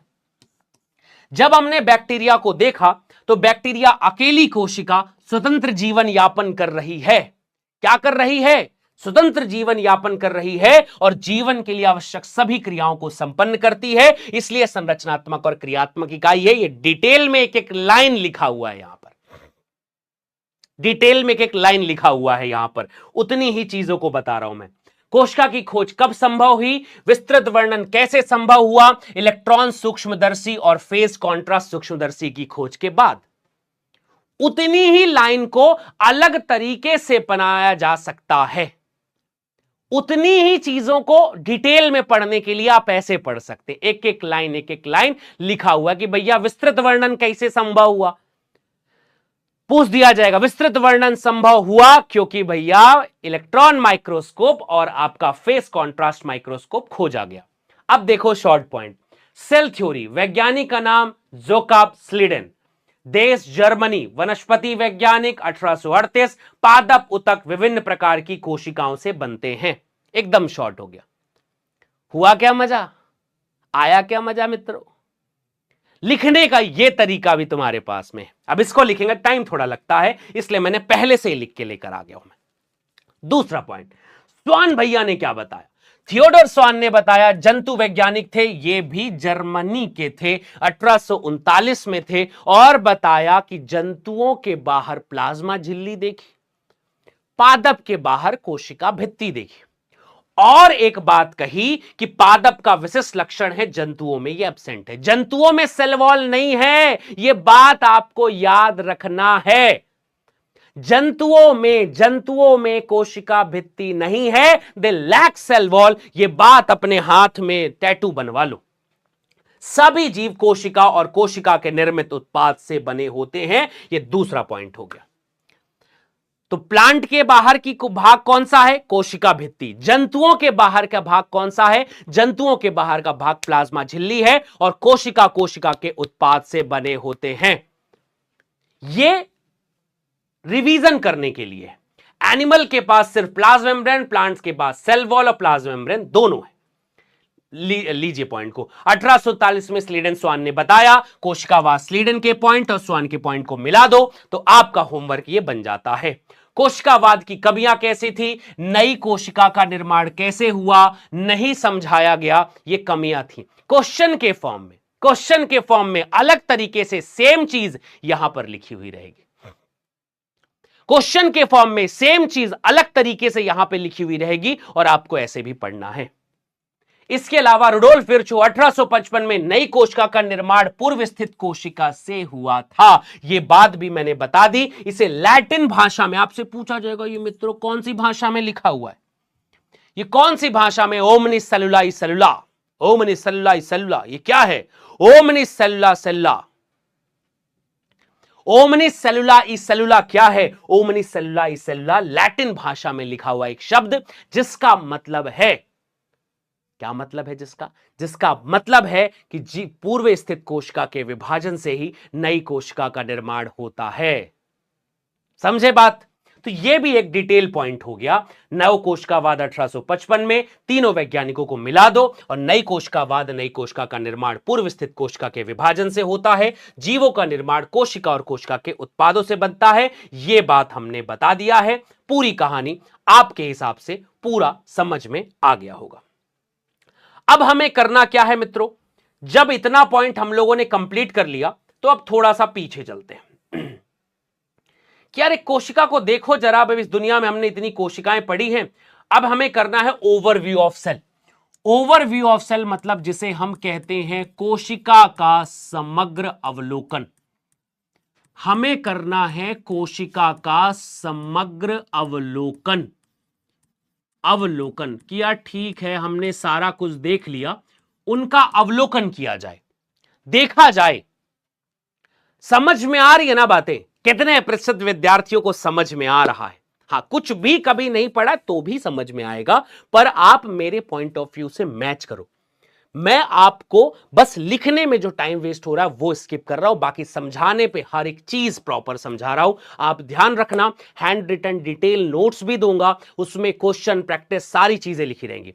जब आप मुझसे ये पढ़ोगे तो मेरे नोट्स भी समझ में आएंगे और क्वेश्चन भी सब कुछ क्लियर होगा, कोई भी दिक्कत नहीं आएगी। भरोसा रखो, यहां से जल्दी भी कंप्लीट होगा सिलेबस, ज्यादा बड़े लेक्चर्स भी नहीं जाएंगे, बहुत लंबा समय भी नहीं लगेगा और आपको आराम से चीजें समझ में आएंगी। आप बस पॉइंट बना बनाकर मेरे साथ चीजें लिखते जाइए, आपको मजा आएगा। क्वेश्चन भी है साथ में, हाँ लास्ट में क्वेश्चन भी दूंगा आपको मैं, ठीक है। आते हैं अगले पॉइंट पे। अब हमारा नवा पॉइंट आया कि ओवरव्यू ऑफ सेल, इस पूरी दुनिया को उठाओ और उस दुनिया की कोशिकाओं को देखने का प्रयत्न करो। फिर यहां से भी सवाल आते हैं बच्चों, ठीक है। अब यहां पर पॉइंट आता है ओवरव्यू क्या है, कोशिका को देखना चाहता हूं तो कोशिका को देखने के लिए मुझे क्या दिखेगा, आकार, आकृति, ठीक है, उनका शेप, साइज, यही सब दिखेगा। और क्या दिखेगा कि लंबाई कैसी है, चौड़ाई कैसी है। तो मैंने देखना शुरू किया भाई, देखना शुरू किया तो पहला पता चला, इसका ए पॉइंट है, दुनिया की सबसे छोटी कोशिका कौन सी है। सबसे छोटी कोशिका, याद रखना मैंने सबसे छोटी कोशिका बोली, या फिर कह दिया जाए सबसे छोटा जीव कौन है, नाम है माइकोप्लाज्मा। क्या नाम है, माइकोप्लाज्मा। और यह होता है 0.3 माइक्रोमीटर इन लेंथ। सब चीज है, लेंथ है, डायमीटर है, विड्थ है, क्या है, लेंथ, लंबाई में इसकी लंबाई 0.3 माइक्रोमीटर होता है, ठीक। दूसरा point, largest isolated single cell, सबसे बड़ी कोशिका कौन सी है, सबसे बड़ी पृथक कोशिका, जिसको शरीर से बाहर निकाला गया, सबसे छोटी बड़ी पृथक कोशिका, जिसे अपन कहते हैं एग ऑफ ऑस्ट्रिच, इसे हिंदी में कहते हैं शुतुरमुर्ग का अंडा। अंडा का मतलब ओवा, ठीक। ये भी याद रखने वाली बात है, हो जाएगा तुरंत, ठीक है। तीसरा पॉइंट आता है कि लॉन्गेस्ट सेल कौन सी है, सबसे लंबी कोशिका, इस दुनिया की सबसे लंबी कोशिका कौन सी है? नर्व कोशिका है, जिसे हम कहते हैं तंत्रिका कोशिका। याद हो जाएगा। अब इसमें समझाने का कुछ है नहीं बेटा, ये थोड़ा सा याद करने का भी है। समझ लो बस फटाफट यहां पर कि सबसे छोटी कोशिका है माइकोप्लाज्मा, मोनेरा जगत में आते हैं, 0.3 माइक्रोमीटर इन लेंथ। दूसरा, सबसे बड़ी कोशिका जो पृथक कोशिका है वो है सबसे बड़ी और लंबी में फर्क होता है मित्रों। जो बड़ी कोशिका है वो शुतुरमुर्ग का अंडा है, और जो सबसे लंबी कोशिका है वो न्यूरॉन्स की कोशिका है पूरी दुनिया में। ठीक है। इसके बाद बोला गया कि साइज ऑफ बैक्टीरिया बताओ, जीवाणु का आकार बताओ कि जीवाणु का आकार कितना है। जीवाणु का आकार हमने देखा 3 to 5 माइक्रोमीटर। बोले अच्छा, वाह क्या बात है। ई नंबर का पॉइंट आया ह्यूमन आरबीसी क्या साइज है? ह्यूमन की आरबीसी 7 माइक्रोमीटर इन डायमीटर, व्यास है ये, लंबाई नहीं। यही कंफ्यूजन होता है कि किसमें पूछा है, किसमें है। पॉइंट लिखने का टाइम तो, अरे यार अब उतना टाइम हम लोगे मित्रों तो फिर सारा गेम खत्म है। फिर जल्दी जल्दी लिख सकते हो तो लिख लो भाई। टाइम अगर हर चीज के लिए चाहिए तो फिर ये तो मुश्किल होगी भाई। फिर इस साल सिलेक्शन नहीं, अगले साल के लिए सिलेक्शन होगा फिर। समझे बात को? तो जल्दी, जितना देर में बता रहा हूं उतने देर में लिखो, मैं भी तो लिख ही रहा हूं ना। तो फिर से एक बार बोलो, सबसे छोटी कोशिका माइकोप्लाज्मा, 0.3 माइक्रोमीटर इन लेंथ। लंबाई में सबसे बड़ी कोशिका, सबसे बड़ी पृथक लार्जेस्ट सेल शुतुरमुर्ग का अंडा, सबसे लंबी कोशिका तंत्रिका न्यूरॉन कोशिका, नर्व कोशिका।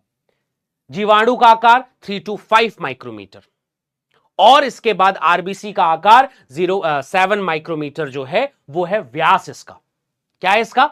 व्यास इसका है। बोले अब ये ठीक है भाई, बढ़िया है, पर यहां से थोड़ा और घुमाता है। बोले अच्छा ये भी ठीक है। तो यहां से अब एनसीईआरटी एक पेज लिखती है यहां पर, फिर मैं इसके ऊपर क्वेश्चन क्या आएंगे मैं बताता हूं। ये ऐसा पेज 100 लिखा हुआ रहेगा। एनसीईआरटी फिर कहती है कि टिपिकल बैक्टीरिया, प्रारूपिक जीवाणु, एक सामान्य जीवाणु का आकार बोलेगा तो बोलना 1 to 2 माइक्रोमीटर। अब यहां पे दिमाग जो है वो खराब हो जाता है। तुमने यहां पर बैक्टीरिया को कहा 3 to 5 माइक्रोमीटर, तो तुमसे कभी भी कोई पूछे कि बैक्टीरिया का आकार 3 to 5 माइक्रोमीटर, बट अगर वही ऑप्शन टिपिकल बैक्टीरिया के लिए आ जाए कि प्रारूपिक जीवाणु, एग्जैक्ट लिखा रहेगा। अच्छी बात यही है एनसीईआरटी की कि लिखा हुआ रहेगा एग्जैक्ट कि ये क्या है। तो टिपिकल बैक्टीरिया अगर कभी लिख दे तो टिपिकल बैक्टीरिया मित्रों कभी भी तुमसे बोले तो डायरेक्ट लिखा हुआ रहेगा 1 to 2 माइक्रोमीटर। Done, clear. इसके बाद पूछा एक और कंफ्यूजन, पीपीएलओ। अब ये क्या है? पीपीएलओ फुल फॉर्म होता है प्लूरोन्यूमोनिया लाइक ऑर्गेनिज्म। ये एक वंश है जो माइकोप्लाज्मा का ही वंश है। अब हमने माइकोप्लाज्मा को 0.3 माइक्रोमीटर इन लेंथ कहा हुआ है, पर उसी का एक वंश जिसे हम पीपीएलओ पढ़ते हैं 0.1 माइक्रोमीटर लिखा हुआ है। यहीं से दिमाग खराब होता है, ध्यान से सुनते रहना बस। तीसरे नंबर पे हमने वायरस को पढ़ा। वायरस के साइज को 0.02 से लेकर 0.2 माइक्रोमीटर तक कहा, यह भी ठीक है। और उसके बाद बोला कि एक प्रारूपिक सशीम केंद्री यानी जो यूकैरियोटिक कोशिका होती है वो 10 से 20 माइक्रोमीटर है। 10 से 20 माइक्रोमीटर है यहां पर। अब इतनी ही कहानी पर आपको ध्यान देना पॉइंट है कि मित्रों हमें कहां से कहां तक की कहानी बनाकर रखनी है, कहां से कहां तक की चीजें पढ़ के रखनी है। चलिए भैया, तो सबसे पहला सवाल इसके ऊपर क्या पूछा जाएगा? तो आपसे 10-12 क्वेश्चन दिए जाएंगे और आपसे बोला जाएगा आप बताइए स्मॉलेस्ट से लार्जेस्ट के तरफ जाइए। जीवित ईवित कुछ नहीं बताया है, स्मॉलेस्ट से लार्जेस्ट के लिए पूछा जाएगा। तो आप यहां से सबसे छोटा कौन है इस दुनिया का? फिलहाल अभी फिलहाल वायरस 0.02 माइक्रोमीटर से 0.2 माइक्रोमीटर वायरस सबसे छोटा है, पर यह अजीवित है। पॉइंट समझना। अगर तुमसे यह कह दे कि सबसे छोटा कौन है, स्मॉलेस्ट पर अजीवित है, इसके ऊपर गए तो वायरस के ऊपर हमने पढ़ा पीपीएलओ को। प्लूरोन्यूमोनिया लाइक ऑर्गेनिज्म 0.1 माइक्रोमीटर। कायदे से ये स्मॉलेस्ट हुआ। आपसे ये पूछा जाएगा कि भैया ये पीपीएलओ है क्या, तो आप बताना pleuro pneumonia like organism, pleuropneumonia like organism. ठीक है, तो आपसे ये पॉइंट याद रखना, माइकोप्लाज्मा का ही वंश है ये माइकोप्लाज्मा का वंश, माइकोप्लाज्मा का ही पार्ट है। जब भी आप माइकोप्लाज्मा को पढ़ते हैं तो माइकोप्लाज्मा में एमएलओ और पीपीएलओ दो ही होते हैं। तो पीपीएलओ 0.1 माइक्रोमीटर है। बोले ठीक है, तो ये भी स्मॉलेस्ट हुआ। इससे बड़ा फिर किसको बताया? इससे बड़ा बताया माइकोप्लाज्मा को। माइकोप्लाज्मा क्या है भाई? ये भी मोनेरा किंगडम का ही पार्ट है। ये मोनेरा किंगडम का पार्ट है और मोनेरा किंगडम के पार्ट में 0.3 माइक्रोमीटर है। बट एनसीईआरटी ने इसको लिखा है कि सबसे छोटी जीवित कोशिका, सबसे छोटी जीवित कोशिका। तो जब ये कहा कि सबसे छोटी जीवित कोशिका ये है, तो आपसे कभी भी क्वेश्चन पूछे तो यही बताएंगे, यही पूछेंगे, यही पूछेंगे, यही पूछेगा। और जब ये शब्द लिखा रहे सबसे छोटी जीवित कोशिका, माइकोप्लाज्मा ऑप्शन में है, आप माइकोप्लाज्मा ही टिक करेंगे। अगर पीपीएलओ ऑप्शन में है तो आप पीपीएलओ टिक करेंगे। और अगर आपसे देख रहे हो, एकदम याद रखना, आपसे पूछा जाएगा पीपीएलओ का साइज बताओ, तो सबसे छोटा ये है, फिर ये है, फिर ये है, पर ये अजीवित है, इसके बारे में एनसीईआरटी ने ज्यादा कुछ लिखा ही नहीं है, बस एक जगह बना दिया है इसको। लेकिन सबसे छोटी जीवित कोशिका कहा है माइकोप्लाज्मा।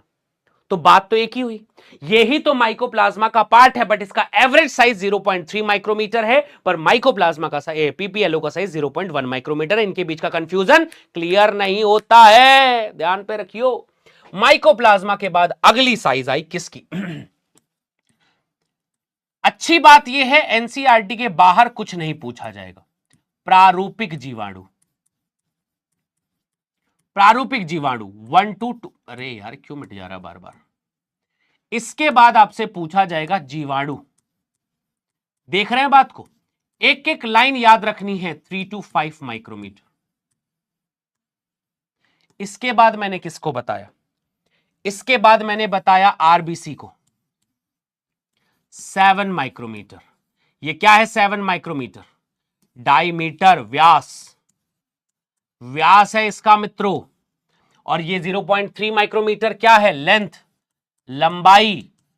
भूलियो ना, छोटी छोटी चीजों में फंसा करके एकदम बैंड बजा देगा तुम्हारा, भूलियो मत। लंबाई किसकी बता रही है? लंबाई किसकी क्या बता रही है? आरबीसी 7 माइक्रोमीटर है। इसके बाद आता है कि भाई आपके पास में प्रारूपिक यूकैरियोट। प्रारूपिक यूकैरियोट मतलब जो बाकी कोशिकाएं होंगी वो 10 to 20 माइक्रोमीटर की होंगी। ये बात निकल कर आ गई और ये हमने पूरा का पूरा इसका कंफ्यूजन सॉल्व कर दिया। ठीक है, बात समझ में आई? Is that clear? तो ये इसके ऊपर क्वेश्चन प्रैक्टिस का तरीका होगा कि आपसे क्वेश्चन इन तरीकों से पूछा जाएगा कि सबसे छोटा कौन, उसके बाद कौन, उसके बाद कौन, उसके बाद कौन, उसके बाद कौन, उसके बाद कौन, उसके बाद कौन, और ये और बाकी ये 3 कहानियों पे तो कोई बड़ा सवाल है ही नहीं। ये डायरेक्टली क्वेश्चन आएगा सबसे बड़ी पृथक कोशिका आएगा ऑफ ऑस्ट्रिच और नर्व सेल तंत्रिका के बराबर का है। बाकी सारी चीजें हमने यहां पर एक्सप्लेन कर दी। Is that clear? हां या ना? ये माइकोप्लाज्मा है, शुतुरमुर्ग का अंडा है, ये नर्व सेल है, ये आपका बैक्टीरिया है और ये आरबीसी है। आप देख करके पहचानने का प्रयास करना। ये आपका माइकोप्लाज्मा है, ऐसा दिखता है। ये आपका शुतुरमुर्ग का अंडा है। बताओ जरा, आप अपने नोट्स में इनका साइज लिखना। ये होमवर्क है तुम्हारा, ये होमवर्क है तुम्हारा, एक बार लिखने की कोशिश करना। ये नर्व सेल है, नर्व सेल के बारे में तुमने क्या पढ़ा है लिखो उसके बारे में, ये तुम्हारा होमवर्क है। ये क्या है भाई? बैक्टीरिया है, इसके बारे में बताओ तुमने क्या पढ़ा है। ये क्या है भाई? आरबीसी है, बताओ इसके बारे में क्या पढ़ा। ये तुम्हारा होमवर्क है, लिख देना इनके बारे में जो कुछ भी, लिख देना इनके बारे में जो कुछ भी तुम्हारे कंप्लीट होंगी। क्लियर? अगले पॉइंट पे आते हैं कि भाई ठीक है, बहुत ही सुंदर बात है। अब आएगा आकार, दिखते कैसे हैं। अब यहीं पर बड़ा दिमाग खराब होता है। तुम्हें हो सकता है कोई चीज गोल दिखाई दे, पर वो गोल नहीं, उभय अवतलाकार हो सकती है। रीजन साइंटिस्ट को जो दिखाई देता है वो हमें याद रखना है। यहां पर आता है आकृति की बात। आकृति मतलब शेप की बात आती है, तो शेप को समझते हैं। तो अब हम बात करते हैं शेप के बारे में कि शेप इनका कैसा होगा भाई, आकृति कैसी होगी।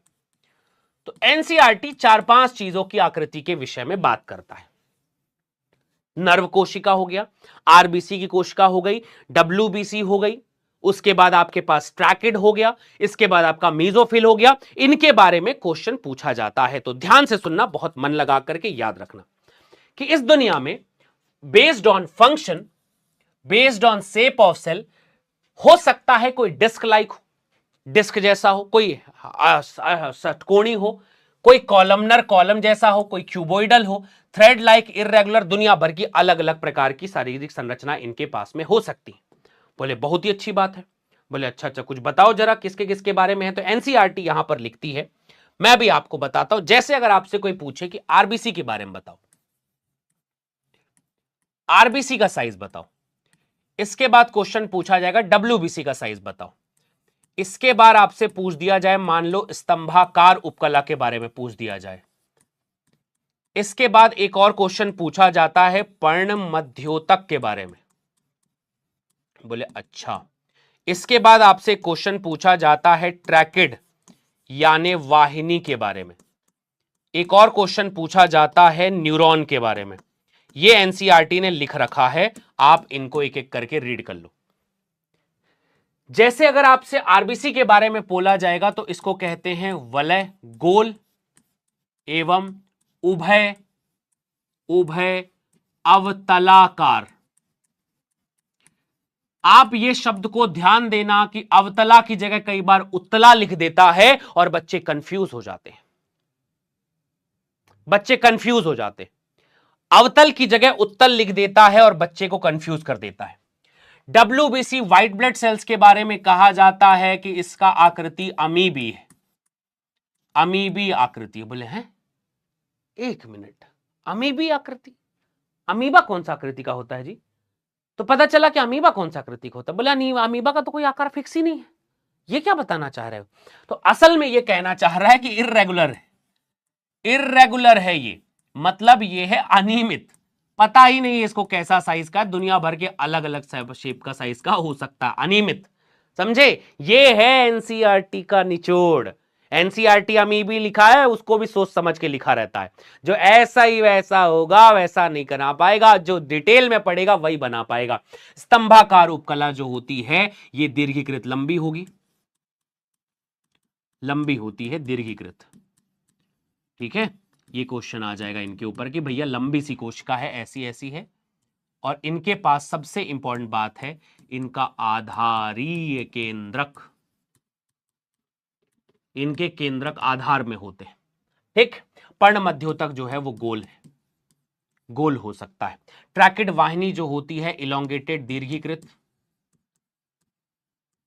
दीर्घीकृत, लंबी पतली ये होती है, इलोंगेटेड होगी। न्यूरॉन्स के बारे में कहा जाता है साखित और लंबी, साखित और क्या होगी? लंबी। तो ये हो गया एनसीईआरटी का ये वाला पॉइंट, जहां पर आपसे ये कहा जाएगा कि मित्रों एक बात बताओ कि ये जो है हमारे पास जो लिखा हुआ है इसमें हमारा काम हो गया कि भाई ओवरव्यू ऑफ सेल, समग्र अवलोकन। अब देखो इसको डिटेल में जब तुम पढ़ोगे तो कैसे पढ़ोगे, डिटेल में जब पढ़ोगे तो तुम कैसे पढ़ोगे? Overview of cell. तो यहां से एनसीईआरटी कहती है मित्रों कि कोशिका का समग्र अवलोकन अगर आपको करना है तो आपने सबसे पहले क्या देखना है? अवलोकन डिटेल में बताया जाएगा। तो बोले देखो मुझे कुछ प्रकार की कोशिकाएं दिखाई दी, एक तो एक कोशिका दिखाई दी, एक तो बहुकोशिका दिखाई दी। बोले बहुत ही सुंदर बात है। एक कोशिकी का एग्जाम्पल यहां पर लिख देना मित्रों कि एक कोशिकी का एग्जाम्पल आता है बैक्टीरिया, और बहुकोशिकी का एग्जाम्पल आता है तुम, ह्यूमन, यानी आप अपने नाम को लिख लेना, मैंने लिख दिया है डुग्गू भैया। ठीक है, तुम्हारे जो डुग्गू भैया हैं वो बहुकोशिकीय जीव है। ठीक है, सेल के टाइप कितने हो सकते हैं? सेल की कोशिका को हमने देखा प्रोकैरियोटिक और यूकैरियोटिक, दो प्रकार के होते हैं। जीव कितने प्रकार के होते हैं भैया? एक कोश की और बहुकोश की। और कोशिका कितने प्रकार की होती है भैया? एक तो प्रोकैरियोटिक, एक तो यूकैरियोटिक। डन, कंप्लीट कर दो ये पॉइंट को। हमने देखा प्रोकैरियोटिक और यूकैरियोटिक में अंतर बताओ, बोलो। हम पढ़ेंगे प्रोकैरियोटिक यूकैरियोटिक को, अंतर बताओ। प्रोकैरियोट केंद्रक बनने से पहले की स्थिति जिसमें होगी वो प्रोकैरियोट है। केंद्रक बनने के बाद की स्थिति जिसमें होगी, सत्य केंद्रक पाया जाएगा, वो यूकैरियोट है। तो प्रोकैरियोट में आवरण प्रेजेंट है, यूकैरियोट में भी प्रेजेंट है। अति उत्तम। प्रोकैरियोटिक में केंद्रक, mitochondria, Golgi body, endoplasmic reticulum नहीं पाया जाता है, इनके पास पाया जाता है। साइटोप्लाज्म इनके पास भी है, इनके पास भी है। राइबोसोम इनके पास 70s वाला है, इनके पास 70s माइटोकॉन्ड्रिया क्लोरोप्लास्ट में और 80s साइटोप्लाज्म में है। नाम तो सुना होगा, 9, 10th में आपने यूकैरियोटिक, प्रोकैरियोटिक, राइबोसोम सब पढ़ा हुआ है, तो अब इतना कंफ्यूज मत होना भाई, ठीक है। मीजोजोम नाम की संरचना इनके पास है, इनके पास नहीं है। फ्लैजिला नाम की संरचना दोनों के पास है। प्लाज्मा मेम्ब्रेन दोनों के पास है। सेल वॉल आपसे पूछा जाएगा तो सेल वॉल भी लगभग दोनों में है। ई वाला चार्ट तुमको याद होना चाहिए, ई वाला चार्ट तुमको याद होना चाहिए। थम्स अप करो, आगे बढ़ो। आगे बढ़े तो पता चला कि आपसे कोई क्वेश्चन पूछ दिया जाए मित्रों कि जीव द्रव्य को प्रोटोप्लाज्म कहते हैं, यह बात ध्यान रखना। कोशिका द्रव्य को साइटोप्लाज्म कहते हैं, ठीक है। आपसे एक और एनसीईआरटी की लाइन पूछी जाती है। एनसीईआरटी यहां पर भी दिमाग पूछती है कि भैया आप कोशिका को देखना शुरू करो। ठीक है, देखते हैं। कोशिका को जब देखना शुरू किया तो पता चला कि कोशिका बाहर से तो मेम्ब्रेन है, अंदर एक अर्ध तरल आव्यूह, सेमी फ्लूइड मटेरियल मिलता है जिसे कोशिका द्रव्य साइटोप्लाज्म कहते हैं। इस लाइन पे बहुत ज्यादा ध्यान रखना है कि एक कोशिका को जब मैं देखता हूं तो मुझे पता चला बाहर आवरण तो है, अंदर की तरफ एक अर्ध तरल क्यों? आधा पानी, आधा अंगक, ये सब पाया जाएगा। और जब ये दोनों अर्ध तरल आव्यूह उसके पास पाया जाएगा, यहीं पर सारी अभिक्रियाएं हो रही हैं, यहीं पर सारा काम हो रहा है, ये पॉइंट पूछा जाएगा। ये वो जगह है जहां पर कोशिका द्रव्य में कोशिकी क्रियाओं का मेन स्थान होता है। तो आपसे कोई पूछा जाए कि भैया सेल में क्या क्या है, तो सेल में आपसे क्वेश्चन पूछा जाए तो बताना सेल में साइटोप्लाज्म का होता है मित्रों। इसके बारे में कहा जाए तो आप याद रखना ये कैसा होता है, अर्ध तरल आव्यूह का मतलब होता मैट्रिक्स। सवाल क्या है?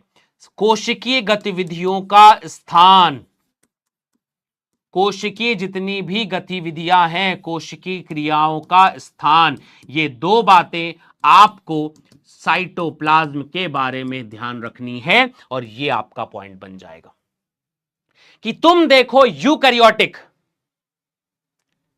इन लोगों को देखो प्रोकैरियोटिक, इन सब में एक चीज है कोशिका द्रव्य, जिसे मैंने कहा दोनों के पास कोशिका द्रव्य है, साइटोप्लाज्म है, कोशिका द्रव्य है। और कोशिका द्रव्य है क्या असल में भाई? बोले कोशिका द्रव्य वो है जहां पर सारी अभिक्रियाएं हैं, जहां पे सारी अभिक्रियाएं। और ये कैसा है? अर्ध तरल आव्यूह है। क्या तरल है? नहीं, अर्ध तरल है।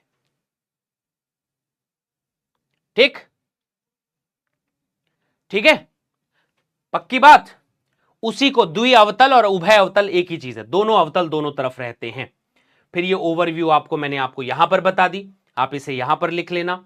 फिर इसके सबसे लंबी सबसे छोटी की कहानी आप लोग को लिखी हुई है, ठीक है। ये सारी बातें मैंने आपको बता दी हैं, सारी चीजें आपको समझाई हैं। यहां पर पूरा पॉइंट आप लोगों को क्लियर होना चाहिए, ठीक है।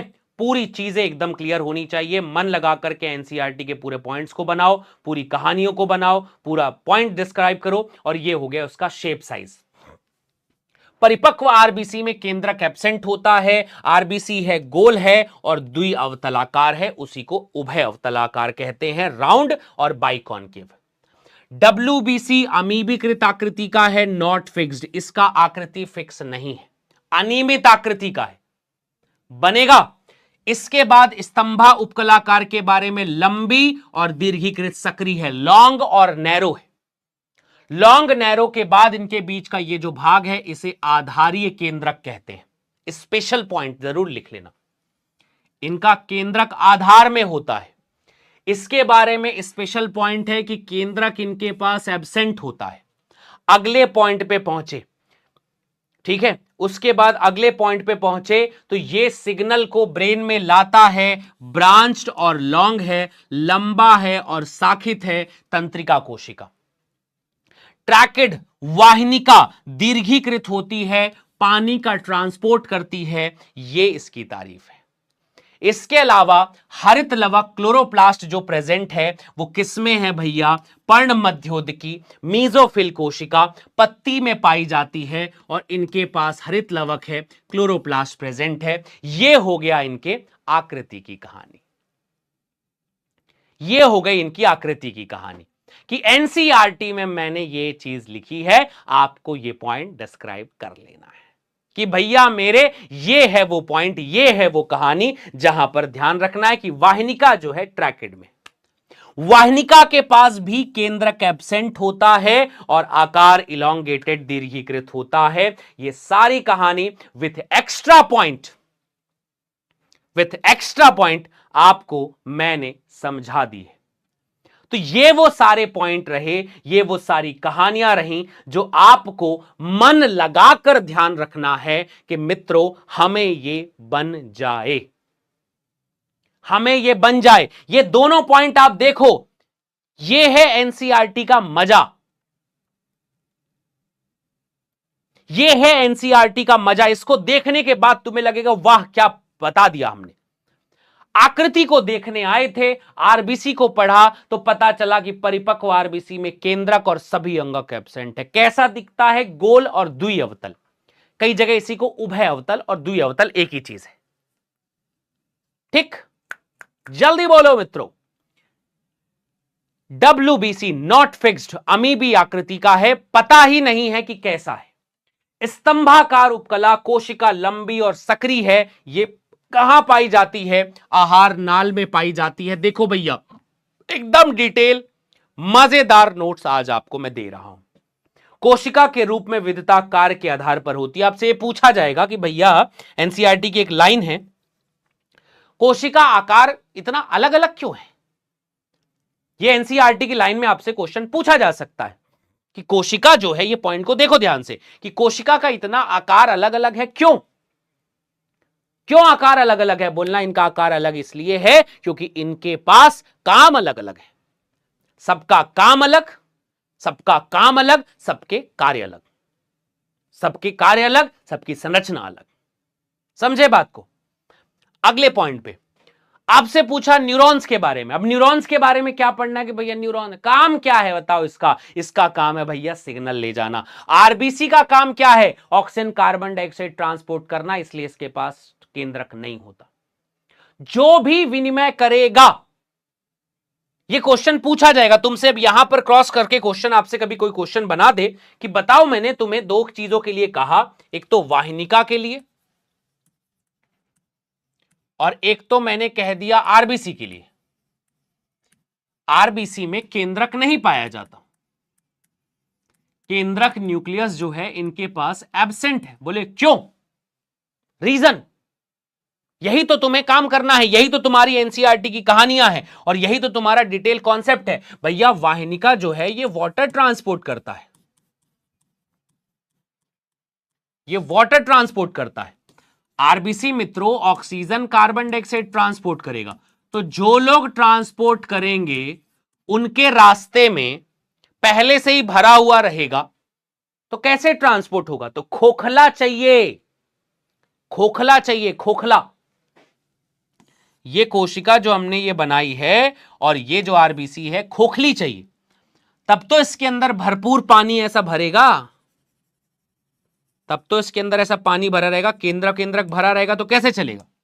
तब तो इसके अंदर पूरा ऑक्सीजन भरा हुआ मिलेगा, इसके अंदर गैसेस भरी हुई मिलेंगी। तो स्थान चाहिए हमको, जगह चाहिए ताकि इसको हम रख सकें कि तुम रहोगे तो मामला बन पाएगा।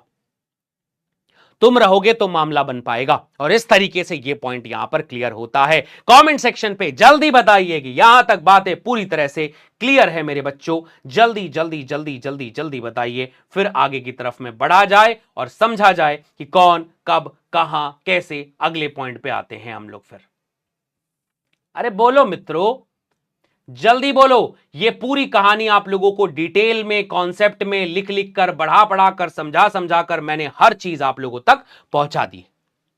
ये है इंट्रो। ये अभी तो शुरू ही हुआ है चैप्टर, पहले से ही क्वेश्चन क्या करने लग जाओगे? थोड़ा हो जाने दो, टॉपिक हो जाने दो, फिर कंप्लीट करते हैं ना। क्वेश्चन वगैरह तो तब होगा जब पता चलेगा। सबसे ज्यादा क्वेश्चन यहां तो इंट्रो है भाई। ये पूरा कहानी हमने इंट्रो पढ़ा है कि यार इंट्रोडक्शन हमारा हो गया। अब क्या करना है? अब क्या करना है कि हमने देखना है मित्रों सेल। तो मैंने आपसे कहा कि इस दुनिया की जितनी भी कोशिकाएं हैं वो दो टाइप की है। एक का नाम है प्यारे बच्चों प्रोकैरियोटिक, एक का नाम है बच्चों प्रोकैरियोटिक, और दूसरे का नाम है बच्चों यूकैरियोटिक। अब आपसे यह कहा जाएगा कि आपने प्रोकैरियोटिक और यूकैरियोटिक को बताया है क्या ये दोनों कोशिका। प्रोकैरियोटिक का मतलब यह है भाई जिनके पास केंद्रक और बाकी झिल्लीबद्ध अंगक एब्सेंट हो, वो प्रोकैरियोटिक है। और जिनके पास केंद्रक और झिल्लीबद्ध अंगक प्रेजेंट हो, वो सारे के सारे यूकैरियोटिक है। यही दो डिफरेंस है। सभी को पता, 9th-10th में पढ़ा होगा इसका डिफरेंस। थोड़ी देर पहले मैंने आपको बताया भी, सबने पढ़ा हुआ है। अब इसके एक डायग्रामिक रिप्रेजेंटेशन पे चलते, बनाने में टाइम लगता है, ऑलरेडी बना हुआ है, आप इसे ध्यान दो। ये है प्रोकैरियोटिक, एकदम सीधा सा डायग्राम है। मैं एक एक करके एक्सप्लेन करता हूं, ध्यान से समझना। प्रोकैरियोटिक का मतलब है जिसमें पूर्ण केंद्रक की उपस्थिति और अनुपस्थिति के आधार पर। सेल के कितने टाइप मैंने बताए? सेल के दो टाइप बताए मैंने। कोशिका के दो टाइप मैंने बताए हैं, एक प्रो और यू। किस आधार पर यह वर्गीकरण है आपसे पूछ दिया जाए तो आप बताना, कोशिका के केंद्रक के, पूर्ण केंद्रक की उपस्थिति और अनुपस्थिति के आधार पर। जिसके पास अनुपस्थित है, जिसके पास पूर्ण केंद्रक अनुपस्थित है, वो प्रोकैरियोटिक है। जिनके पास पूर्ण केंद्रक प्रेजेंट है, वो यूकैरियोटिक है। डिफरेंट। आगे कहानी।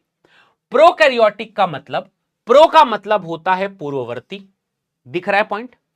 प्रो का मतलब होता है पूर्ववर्ती और कैरियोट का मतलब होता है केंद्रक। ऐसी कोशिका जिसका केंद्रक पूर्ववर्ती है, मतलब बन रहा था पर बन नहीं पाया। यहां पे क्वेश्चन बच्चों तुमसे पूछता हूं कि क्या केंद्रक एब्सेंट है, इनकंप्लीट? क्या केंद्रक जो है एब्सेंट है? नहीं, इनकंप्लीट है। बन रहा था केंद्रक, पर बनने से पहले अपूर्ण केंद्रक बोलोगे आप इसे। इनके पास जो केंद्रक है वो इनकंप्लीट है, अपूर्ण केंद्रक है। इनकंप्लीट, कंप्लीट नहीं है इनके पास। समझे बात को? क्या है ये? कंप्लीट नहीं है, कंप्लीट नहीं है ये, कंप्लीट नहीं है ये। ठीक है, तो अगर हम इसके संक्षिप्त रूप को देखें तो पूर्ण केंद्रक एब्सेंट है, पहली जरूरी बात। और दूसरी जरूरी बात, झिल्लीबद्ध अंगक इनके पास एब्सेंट है। झिल्लीबद्ध अंगक मतलब mitochondria, Golgi body, endoplasmic reticulum, ये जितनी भी चीजें झिल्लीबद्ध हैं सब एब्सेंट है।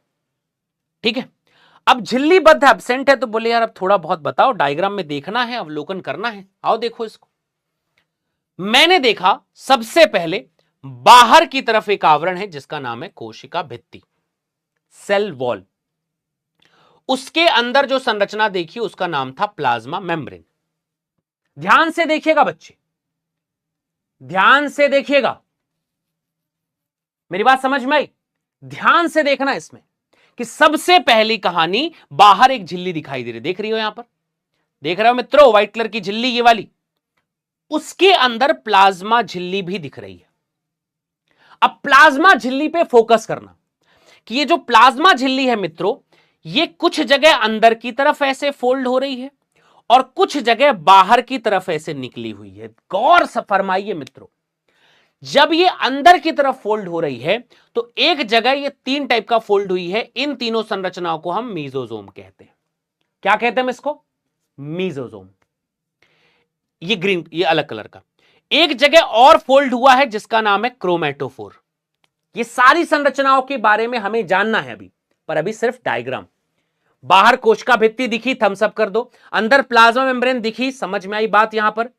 अब ये जो प्लाज्मा मेम्ब्रेन है कभी अंदर फोल्ड हो रही है, कभी बाहर निकल रही है। जो अंदर की तरफ फोल्ड हो रही है उसमें दो लोग हैं, मीजोजोम और आपका क्रोमेटोफोर। दिख गया? सिर्फ देखना है भाई। ग्लाइकोकैलिक्स बैक्टीरिया में होता है, प्रॉपर प्रोकैरियोट्स को पढ़ रहे हैं अभी, बैक्टीरिया बस को नहीं, प्रॉपर प्रोकैरियोट्स को पढ़ रहे हैं अभी। तो प्रोकैरियोट्स के पास में जो क्लियर है वो झिल्ली होगी, भित्ति होगी, अंदर ग्लाइकोकैलिक्स अंदर जो है फोल्ड हो रहा है जिसे हम मीजोजोम कहते हैं, और एक और फोल्ड है जिसका नाम है क्रोमेटोफोर। इनके पास मित्रों हरे हरे वर्णक पाए जाएंगे।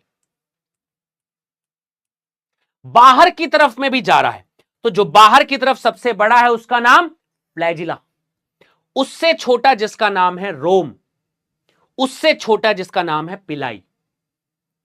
तो ये है भैया फ्लैजिला, ये है भैया फिम्बरी, और ये है भैया पिलाई। ये तीन लोग बाहर निकले हुए हैं। बोले बहुत ही अच्छी बात है। और कुछ है क्या?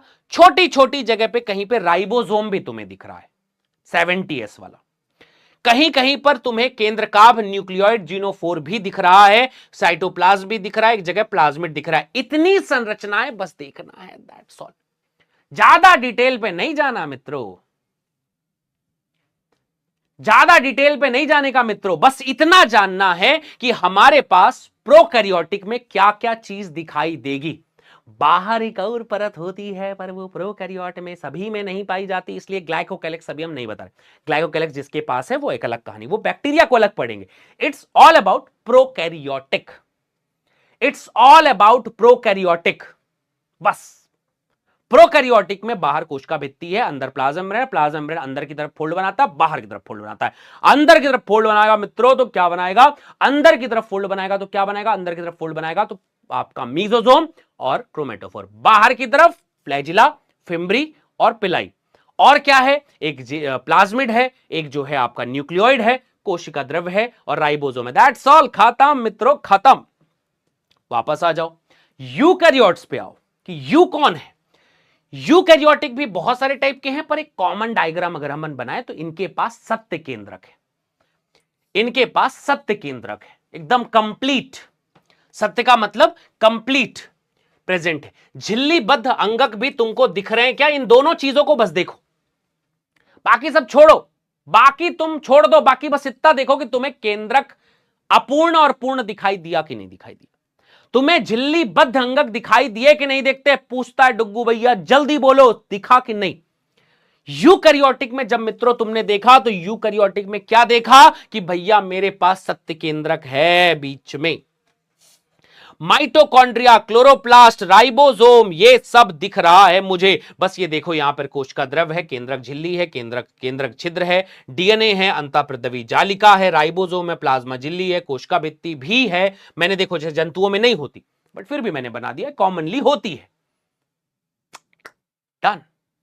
तो इन दोनों को समझना, लिखने का टाइम नहीं चाहिए मित्रों, तुमको समझने का है, और समझोगे तो बात बनेगी। ज्यादा लिखने में टाइम वेस्ट करोगे तो मई आ जाएगा, और मई के बाद तुम फिर क्या ही लिखोगे। ठीक है, तो ये पॉइंट हमारे पास, जितना अभी तक बताया है पॉइंट, तुम्हें ये सब समझा रहा हूं भाई। लिखने का हो गया, 9 पॉइंट अभी तक बढ़ाए हैं मैंने। बस समग्र अवलोकन तक 9वां पॉइंट है, ये समग्र अवलोकन ही चल रहा है, तुम्हें समझ लेना है बस। ये तुम्हारे कहानियों के लिए, ये तुम्हें समझने का पॉइंट है, ये तुम्हें सिर्फ समझा रहा हूं कि ऐसा ऐसा हमको समझना है।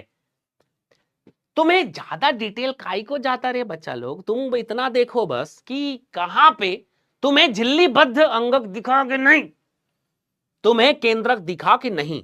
That's why prokaryotic, eukaryotic. समझे बीड़ू लोग? आगे डिटेल करेंगे ना मित्रों। बाहर से इतना दिखाई दिया कि नहीं दिखाई दिया?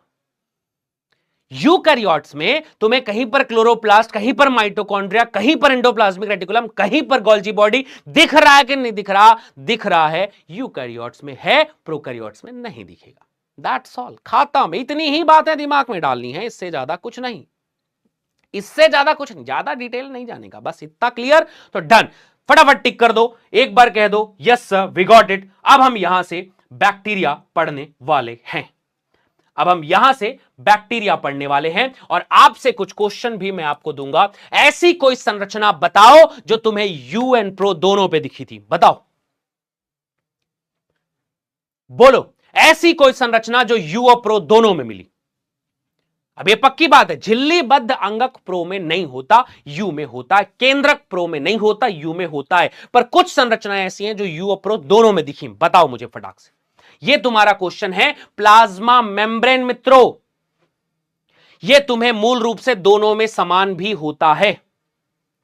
राइबोसोम मित्रों, यूकैरियोटिक में माइटोकॉन्ड्रिया में 70S पाया जाता है, कोशिका द्रव में 80S पाया जाता है, और प्रोकैरियोटिक के कोशिका द्रव में 70S राइबोसोम है। तो ये जो 70S राइबोसोम है मित्रों, ये दोनों में पाया जाता है, प्रो में भी मित्रों और यू में भी मित्रों, दोनों में पाया जाता है, दोनों में पाया जाता है। ठीक है, कहां कहां पर पाया जाता है ये भी देखना। अपार्ट फ्रॉम दिस एनसीईआरटी में यूकैरियोट में राइबोसोम, याद रखना माइटोकॉन्ड्रिया, हरित लवक, अंतःप्रद्रवी जालिका में बोला जाता है कि भैया यूकैरियोट में जो राइबोसोम है, एनसीईआरटी कहां बताती कहां है, तो यूकैरियोटिक का जो राइबोसोम है वो माइटोकॉन्ड्रिया के अंदर भी है। माइटोकॉन्ड्रिया के अंदर जो है वो 70S वाला है।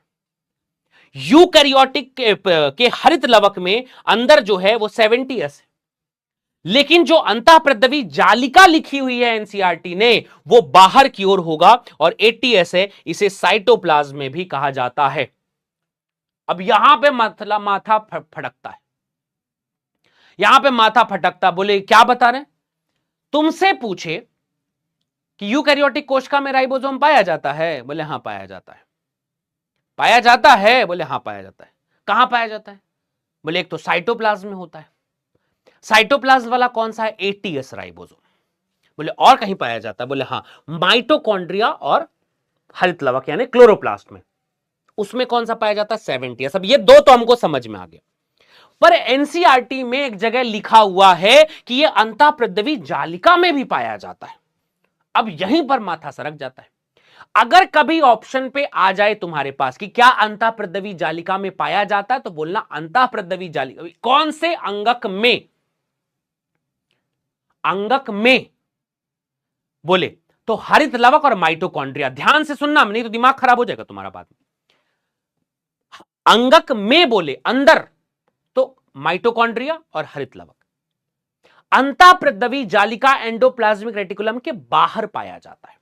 ये लिखा है एनसीईआरटी में, पर फिर भी दिमाग खराब करता है। बोलना बाहर पाया जाता है। बाहर मतलब जो बाहर पाया जाता है उसकी कहानी ये है कि भाई वो साइटोप्लाज्म का केंद्रक भी, राइबोसोम भी गिना जाता है। तो कभी तुमसे ऑप्शन है कि कौन से अंगक में, ये पॉइंट ध्यान पे रखना, इस पे क्वेश्चन तुमसे पूछ दे कि कौन से अंगक में, अंगक विथ राइबोसोम, कौन सा अंगक ऐसा है जिसके पास राइबोसोम पाया जाता है, तुमसे कहा जाएगा। तो तुम ये बात को बिल्कुल ध्यान रखना कि आप सिर्फ और सिर्फ लिखोगे माइटो और आपका दूसरा क्लोरोप्लास्ट। बाकी एनसीईआरटी ने जो लिखा हुआ है वो सिर्फ एक मजाक है, सिर्फ एक मजाक और कुछ नहीं। जो बाहर पाया जाता है वो 80S वाला है। इस लाइन को बराबर समझना। और पढ़ते समय देखो, दो पार्ट में पढ़ा रहा हूं मैं, है ना। पहला पार्ट जो फ्लो चार्ट वाला है, जिसमें मैंने पॉइंट्स एकदम लिखे हुए। दूसरा पॉइंट ये मेरा हैंड रिटन नोट्स वाला है। तो मैं आधा उसको और आधा इसको ऐसे ऐसे लेकर चल रहा हूं, ठीक है। तो जब तुम पढ़ोगे तो पहले उसको फिर इसको, ये दो अलग अलग नोट, दो अलग अलग चीजें पढ़ा रहा हूं भाई। एक पढ़ा रहा हूं, एक रिकॉल कर रहा हूं, एक पढ़ा रहा हूं, एक रिकॉल कर रहा हूं, एक पढ़ा रहा हूं, एक रिकॉल कर रहा हूं। दोनों चीजें साथ में चल रही हैं। एक बार उधर से पढ़ाता हूं, फिर इधर आके रिकॉल करता हूं। तो जब भी तुम्हें नोट्स मिलेगा ना, तो ऐसा लाइन बाय लाइन नहीं मिलेगा। पहले ऊपर मेरा वो जो डायग्राम और उस सबका नोट्स है, जो लिखा हुआ है ऑलरेडी, बढ़िया प्रिंट वाला है, और दूसरा पॉइंट फिर हैंड रिटन नोट्स आएगा। दोनों की पॉइंट आपको दिख जाएंगे, ठीक है। ये भी चीज दिख गई, माइटोकॉन्ड्रिया क्लोरोप्लास्ट। फिर बाकी प्लांट और एनिमल के बारे में समझेंगे। अगर आपसे कोई बोल दे कि प्लांट और एनिमल में क्या डिफरेंस है, अब तुमसे यहां पे कह रहा है कि बताओ प्लांट और एनिमल का अवलोकन करो, प्लांट और एनिमल का अवलोकन करो। ये सब एनसीईआरटी की लाइंस है कि प्लांट्स और एनिमल की लाइन के बारे में बताओ। यू तो प्रो तो जान गए। प्लांट्स में जब तुमने देखा मित्रों, तो तुम्हें सबसे पहले कोशिका भित्ति दिखाई दिया, उसके अंदर कोशिका झिल्ली दिखाई दिया, उसके अंदर तुम्हें साइड में केंद्रक दिखाई दिया, केंद्रक साइड में, परिधीय केंद्रक। कभी भी तुमसे कोई पूछे कि परिधि में केंद्रक किस में पाया जाता है, प्लांट्स में पाया जाता है। और कुछ है? और रसधानी एक बड़ी सी दिखाई दी हमें, रसधानी बड़ी सी, 90% ऑफ प्लांट सेल को जो है वो रसधानी कवर कर लेती है। कोशिका द्रव्य भी एक जगह दिखाई दिया, एक जगह राइबोसोम भी दिखाई दिया, और साइड में एक जगह क्लोरोप्लास्ट दिखाई दिया। ये प्लांट की खास बात है। अगर आप एनिमल में खास बात आएंगे तो ये झिल्ली रहित एक तारक काय है, प्लाज्मा झिल्ली है, केंद्रक है, एंडोप्लाज्मिक रेटिकुलम है, माइटोकॉन्ड्रिया है, साइटोप्लाज्म है, और इनके पास में भी राइबोसोम इनके पास में भी है। अब इन दोनों में डिफरेंस तुमसे पूछेगा प्लांट और एनिमल में, नोट बस पॉइंट करना है। ये तुम्हारा तो मैं ऑलरेडी लिखा हुआ है, और जो पहला पॉइंट है वो तो ऑलरेडी समझाया हुआ। तो तुम्हारे पास 3 नोट्स बनाने, एक मेरा डायग्राम वाला, एक मेरा ये हैंड रिटन वाला, और तीसरा वाला जो तुम खुद बनाओगे। तीनों को मिलाकर के पढ़ लेना, तीनों को मिलाकर के पढ़ लेना। अभी जो मैं पढ़ा रहा हूं उसके आधार पर नोट्स बना लो और वो कंप्लीट कर लेना। हाँ, रसधानी को ही रिक्तिका कहते हैं, रसधानी रिक्तिका एक ही है, ठीक है। तो अब तुम्हें ये चीज दिख रही है ना भाई, दिख रही है ना, किसके पास रिक्तिका है, इसके पास 90% रिक्तिका, इसके पास नहीं है। इसके पास क्लोरोप्लास्ट है, इसके पास नहीं है। इसके पास कोशिका भित्ति है, इसके पास नहीं। तुम्हें डायग्राम में दिख रहा हो कि ना दिख रहा हो मित्रों, जल्दी बताओ। तो तुम बस क्या कर लेना कि तुम एक करो कि प्रो और यू का डिफरेंस कर लो, में अंतर, ठीक, और फिर एक डिफरेंस कर लो प्लांट और एनिमल में, और मेरे डायग्राम को देखना, और डायग्राम को देख करके ये दोनों कंप्लीट कर लेना। ये मित्रों तुम्हारा होमवर्क, ये मित्रों तुम्हारा होमवर्क डन। ये मित्रों तुम्हारा होमवर्क, ये मामला हमारा कंप्लीट हो गया है। ठीक है भाई साहब, भाई साहब बन रही है बातें, समझ में आ रही बातें। देखो अंतर मैंने लिखा भी है प्लांट में, प्लांट में सेल वॉल प्रेजेंट, इसके पास एब्सेंट, रसधानी प्रेजेंट, इसमें या तो एब्सेंट या तो स्मॉल, ठीक। हरित लवक प्रेजेंट, एब्सेंट, तारक काय, इसमें जो है तारक काय एब्सेंट, इसमें तारक काय प्रेजेंट। ये तुम्हारा अंतर हो गया। सारी बातें बनी बनाई मिल रही हैं मित्रों, बस गपा गप खाते जाओ, खाते जाओ गपा गप। अपार्ट फ्रॉम एनसीईआरटी, एनसीईआरटी से जो पढ़ सकते थे उससे ज्यादा डिटेल हर चीज लिख लिख कर लाया हूं मित्रों। तुमको बस पढ़ना है और कुछ नहीं करना है, तुम्हें बस पढ़ना है। अब ये भी नहीं कर पाओगे तब समस्या है भाई। फिर इसके बाद अब प्रोकैरियोटिक का डिटेल, प्रोकैरियोटिक की संरचनाएं अब हम नेक्स्ट क्लास में करेंगे। इतनी बातें आपको पढ़ाई गई हैं, इसके आधार पर अब कुछ क्वेश्चन आपको दे दिए जाएंगे। देखो अभी बहुत सारा नोट्स बाकी है, बहुत सारा नोट्स बाकी है, देख रहे हो।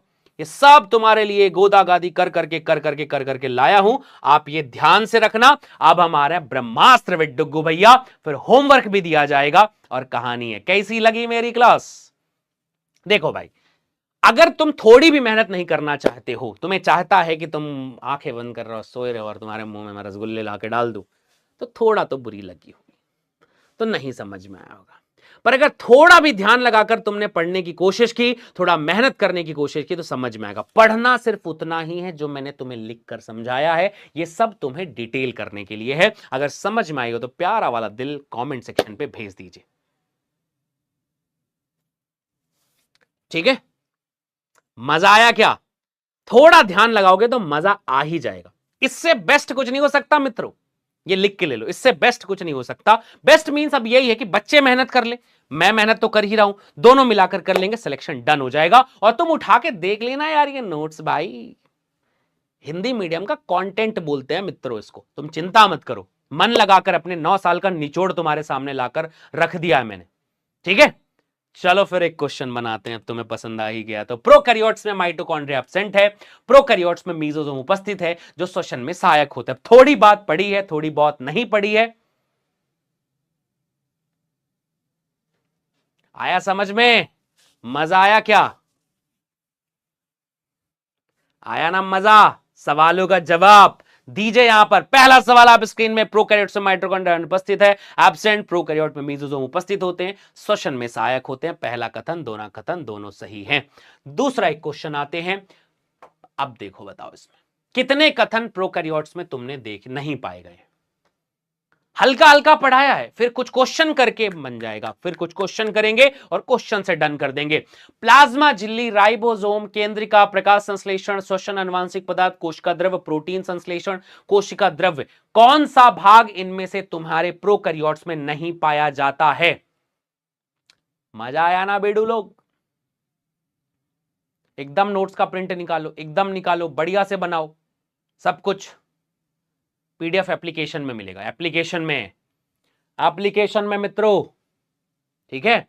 मजा आएगा। थोड़ी मेहनत तुम करो, मैं बहुत कर रहा हूं तुम्हारे लिए, ठीक है? मुझे भी नोट्स वोट्स बना के रखने में, मेरे को पता है ये नोट्स बनाने में कितना टाइम लगता है। 3 4 5 घंटे भाई, 5 घंटे जाके नोट्स बनाया मैंने, जो मैंने तुम्हें भी 1 1.5 घंटे में पढ़ाया, समझे? तो मुझे भी नोट्स बनाने का नहीं, मैं तो चाहता हूं लिख के पढ़ाऊं, पर टाइम कम है ना यार, तो ऐसा करना पड़ता है। बताओ भाई, तो प्लाज्मा झिल्ली पाई नहीं पाई जाती ना, तो ये तो पाई जाती राइबोसोम में, केंद्रिका नहीं पाई जाती, प्रकाश संश्लेषण पाया जाता है, श्वसन भी पाया जाता है, अनुवांशिक पदार्थ पाया जाता है, कोशिका द्रव्य पाया जाता है, प्रोटीन संश्लेषण पाया जाता है, कोशिका द्रव्य पाया जाता है, नहीं पाए जाते केवल एक, केंद्रिका, न्यूक्लियोलस। अरे वाह, 2 3 क्या आंसर कर रहे हो? पहला आंसर है मित्रों। अगला प्रश्न, कौन सी कोशिका, अच्छा भी ये सब चीज तो अभी थोड़ा हमने पढ़ा नहीं है डिटेल, ठीक है? तो फिर अपन बाद में डिस्कशन और करेंगे, ठीक है? अब इसमें आज बहुत ज्यादा, आज तो पहली क्लास थी तो इसलिए थोड़ा बहुत कम पड़ेगा, बट फिर भी हम करेंगे तो हो जाएगा। जैसे ये देखो, अच्छा ये भी अभी नहीं पढ़ा यार हमने। प्रोकैरियोट्स में पाए जाने वाले यूकैरियोटिक अंगक कौन से हैं? बताओ। प्रोकैरियोटिक में पाया जाने वाला एक यूकैरियोटिक अंगक कौन है? माइटोकॉन्ड्रिया, राइबोसोम, लवक, उपरोक्त सभी। प्रोकैरियोट में पाया जाएगा। लिखना, जो पॉइंट बताए हैं मैंने बस वही, बाकी सब समझना है। हैंड रिटन नोट्स तुम्हारे पढ़ने के लिए है, ये डिटेल में। प्लांट सेल में तारक काय नहीं होते, स्पिंडल फाइबर से, वो अपने स्पिंडल से ही कर लेते हैं पूरा काम वो लोग, ठीक है? उनका न्यूक्लियस का विभाजन जो है वो सेल प्लेट बनाते हैं, बाकी चीजों से विभाजन करते हैं, ठीक है? उनके पास अपने तंतु होते हैं, फाइबर्स, एनास्ट्रल फाइबर होते हैं उनके पास, एनास्ट्रल फाइबर। बताइए भाई, राइबोसोम, ठीक? राइबोसोम होता है, बढ़िया होता है।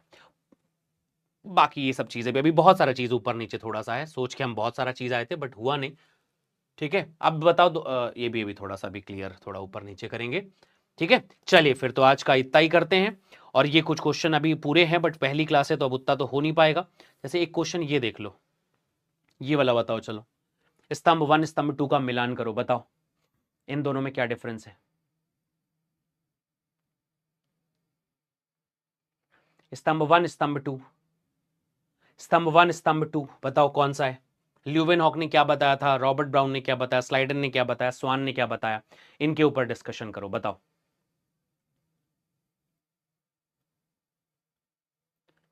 अब क्वेश्चन लिखना है क्या? गजब क्वेश्चन पूछते, क्वेश्चन कौन लिखता है जी? प्रैक्टिस कर लो, दिमाग में बैठ गया, कहानी खत्म। केंद्रक की खोज किसने की थी? रॉबर्ट ब्राउन ने की थी। स्लाइडन साहब ने क्या बताया था? सर्वप्रथम देखने का काम जीवित कोशिका को ल्यूवेनहॉक साहब ने किया था। स्लाइडन साहब ने सभी पादप विभिन्न प्रकार की कोशिकाओं से बनते हैं, पादप कोशिका में कोशिका भित्ति की उपस्थिति विशिष्ट होती है, ठीक है? ये जो है स्वान साहब ने बताया, स्लाइडन साहब ने ये बताया। तो पहले का पहला, बी का तीसरा, सी का चौथा, डी का दूसरा, आंसर इज सेकंड, है ना?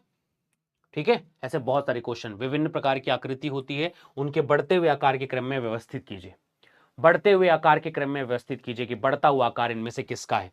माइकोप्लाज्मा, शुतुरमुर्ग का अंडा, मानव लाल रक्त कोशिका, जीवाणु, बताइए कौन किसके साथ मैच करवाओगे? जल्दी बताओ। माइकोप्लाज्मा 0.3, आरबीसी 7 माइक्रोमीटर, जीवाणु 3 to 5 माइक्रोमीटर लिखा हुआ है, तो क्या बताना है? बढ़ते हुए क्रम में सबसे छोटा तो ये है, फिर ये दूसरा, फिर ये तीसरा, तो पहला, फिर चौथा, फिर तीसरा, और फिर दूसरा। राइट राइट गाइस, बढ़िया, ठीक है? एक बहुकोशिकीय जीव में कोशिका की संख्या शरीर के आकार के व्युत्क्रमानुपाती होती, क्या ये बात सही है? एक बहुकोशिकीय जीव में कोशिका की संख्या शरीर के आकार की व्युत्क्रमानुपाती होती है, मतलब शरीर का आकार बड़ा रहेगा तो कोशिका कम रहेगी, कोशिका कम रहेगी। और दूसरा क्वेश्चन है, जैविक संसार में सभी कोशिकाएं बराबर आकार की होती हैं, सभी कोशिकाएं बराबर आकार की होती हैं। सही कथन, गलत कथन, कौन सा किसके साथ क्या मैच हो रहा है? जल्दी बताओ। कौन सा कथन किसके साथ मैच कर रहा है, कौन सा कथन किसके साथ गलत कर रहा है? जल्दी जल्दी बताओ।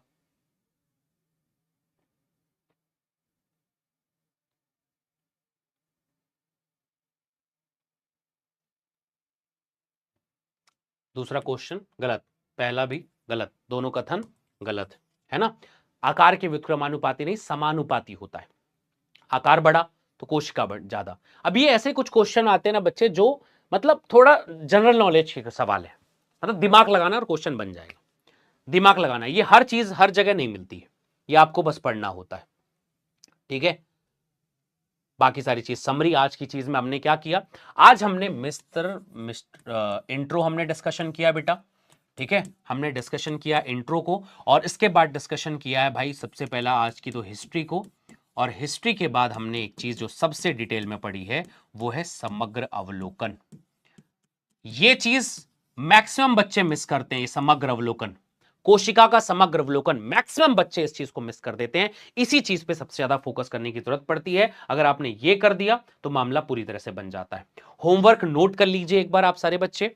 होमवर्क अगर आप नोट कर रहे हैं तो आप ये बात ध्यान रखना, अगर आपके पास पीडब्ल्यू का मॉड्यूल नहीं है, मॉड्यूल है, तो मॉड्यूल में एक प्रारंभ के क्वेश्चन आते हैं जो 1 से लेकर आपको 39 तक करने हैं। प्रबल के क्वेश्चन करने हैं 1 2 3 4 5 6 तक के। परीक्षित के क्वेश्चन करने हैं 2 19 20 और 21 वाले। परीक्षित के क्वेश्चन नहीं, परीक्षित की जगह पीवाईक्यू यहां पर है, आप पीवाईक्यू के क्वेश्चन करेंगे तो 1 से 2, एक और 2 क्वेश्चन आप यहां पर कंप्लीट करेंगे, ठीक है। आप एक बार एक्टिव रिकॉल कर लीजिए, आपको पुरानी चीजें कितनी पढ़ाई गई और कितनी आपको सबसे ज्यादा, बाकी सब चीजें तो लॉजिकल है, आपको बस ऐसे ही मन लगाकर ऐसे ही बताए। ये 9 पॉइंट आप लोगों को याद रखने हैं। 9 पॉइंट में सबसे पहली कहानी ये थी कि जीवन के लिए इकाई आकार कौन इंपॉर्टेंट है, क्यों एक कोश की जीवन की इकाई है ना, बहुलकीकरण कैसे करता है, फिर रॉबर्ट हुक के बारे में, एंटोनी वॉन ल्यूवेनहॉक साहब के बारे में, रॉबर्ट ब्राउन साहब के बारे में, इनकी जरूरत क्या पड़ी, और फिर कोशिकावाद के बारे में कि जर्मनी के 2 वैज्ञानिकों ने मिलकर ये पूरी कहानी बताई थी जिसे कोशिकावाद कहते हैं, ठीक है। इन चीज को अगर आप बेसिक तरीके से समझना चाहते हैं तो आप ये याद रखना कि स्लीडन साहब ने कहा कि पादप कोशिकाओं के मिलकर ऊतक बनते हैं, और स्वान साहब ने कहा था कि जंतुओं के बाहर प्लाज्मा झिल्ली और पादप के बाहर कोशिका भित्ति होती है। सभी पादप और पादप जो है कोशिका और कोशिका के उत्पादों से और जंतु लोग मिलकर बनते हैं। इसके बाद इसको डिटेल विभाजन किसने बताया था, ओमनी सेल्ला 1855 में रुडोल्फ विर्चो ने पहली बार बताया कि विभाजन से ही सब ये बनता है। इसके बाद हमने वर्तमान कोशिकावाद भी दिया, और इसके बाद ओवरव्यू, सबसे छोटी कौन, सबसे बड़ी कौन, सबसे लंबी कौन, ये कहानी, इसके ऊपर भी डिस्कशन किया। फिर हमने इसका एक फ्लो चार्ट पढ़ा, और फिर हमने इसके आकार का ओवरव्यू दिया।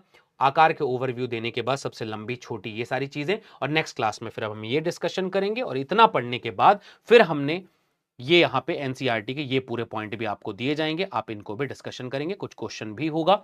सारी चीजें आज आपको नोट्स के फॉर्म में दी जाएंगी, एक बार पूरा रिकॉल कर लेना, ठीक है। Thank you so much guys, love you all, अपना बहुत ध्यान रखें, मुस्कुराते रहिए, खुश रहिए, और मिशन 100 के साथ जुड़े रहिए। पहली क्लास आपको समझ में आई होगी, समझ में आई हो तो कमेंट सेक्शन पे एक बार जरूर बताना कि yes sir we got it, हमें समझ में आ गया है। थोड़ा मजा लीजिए, थोड़ा आराम लगाइए, थोड़ा ध्यान लगाइए, सारी चीजें मिलकर के बहुत मजे से तुम्हें समझ में आ जाएंगे। Thank you so much guys, love you all, bye bye.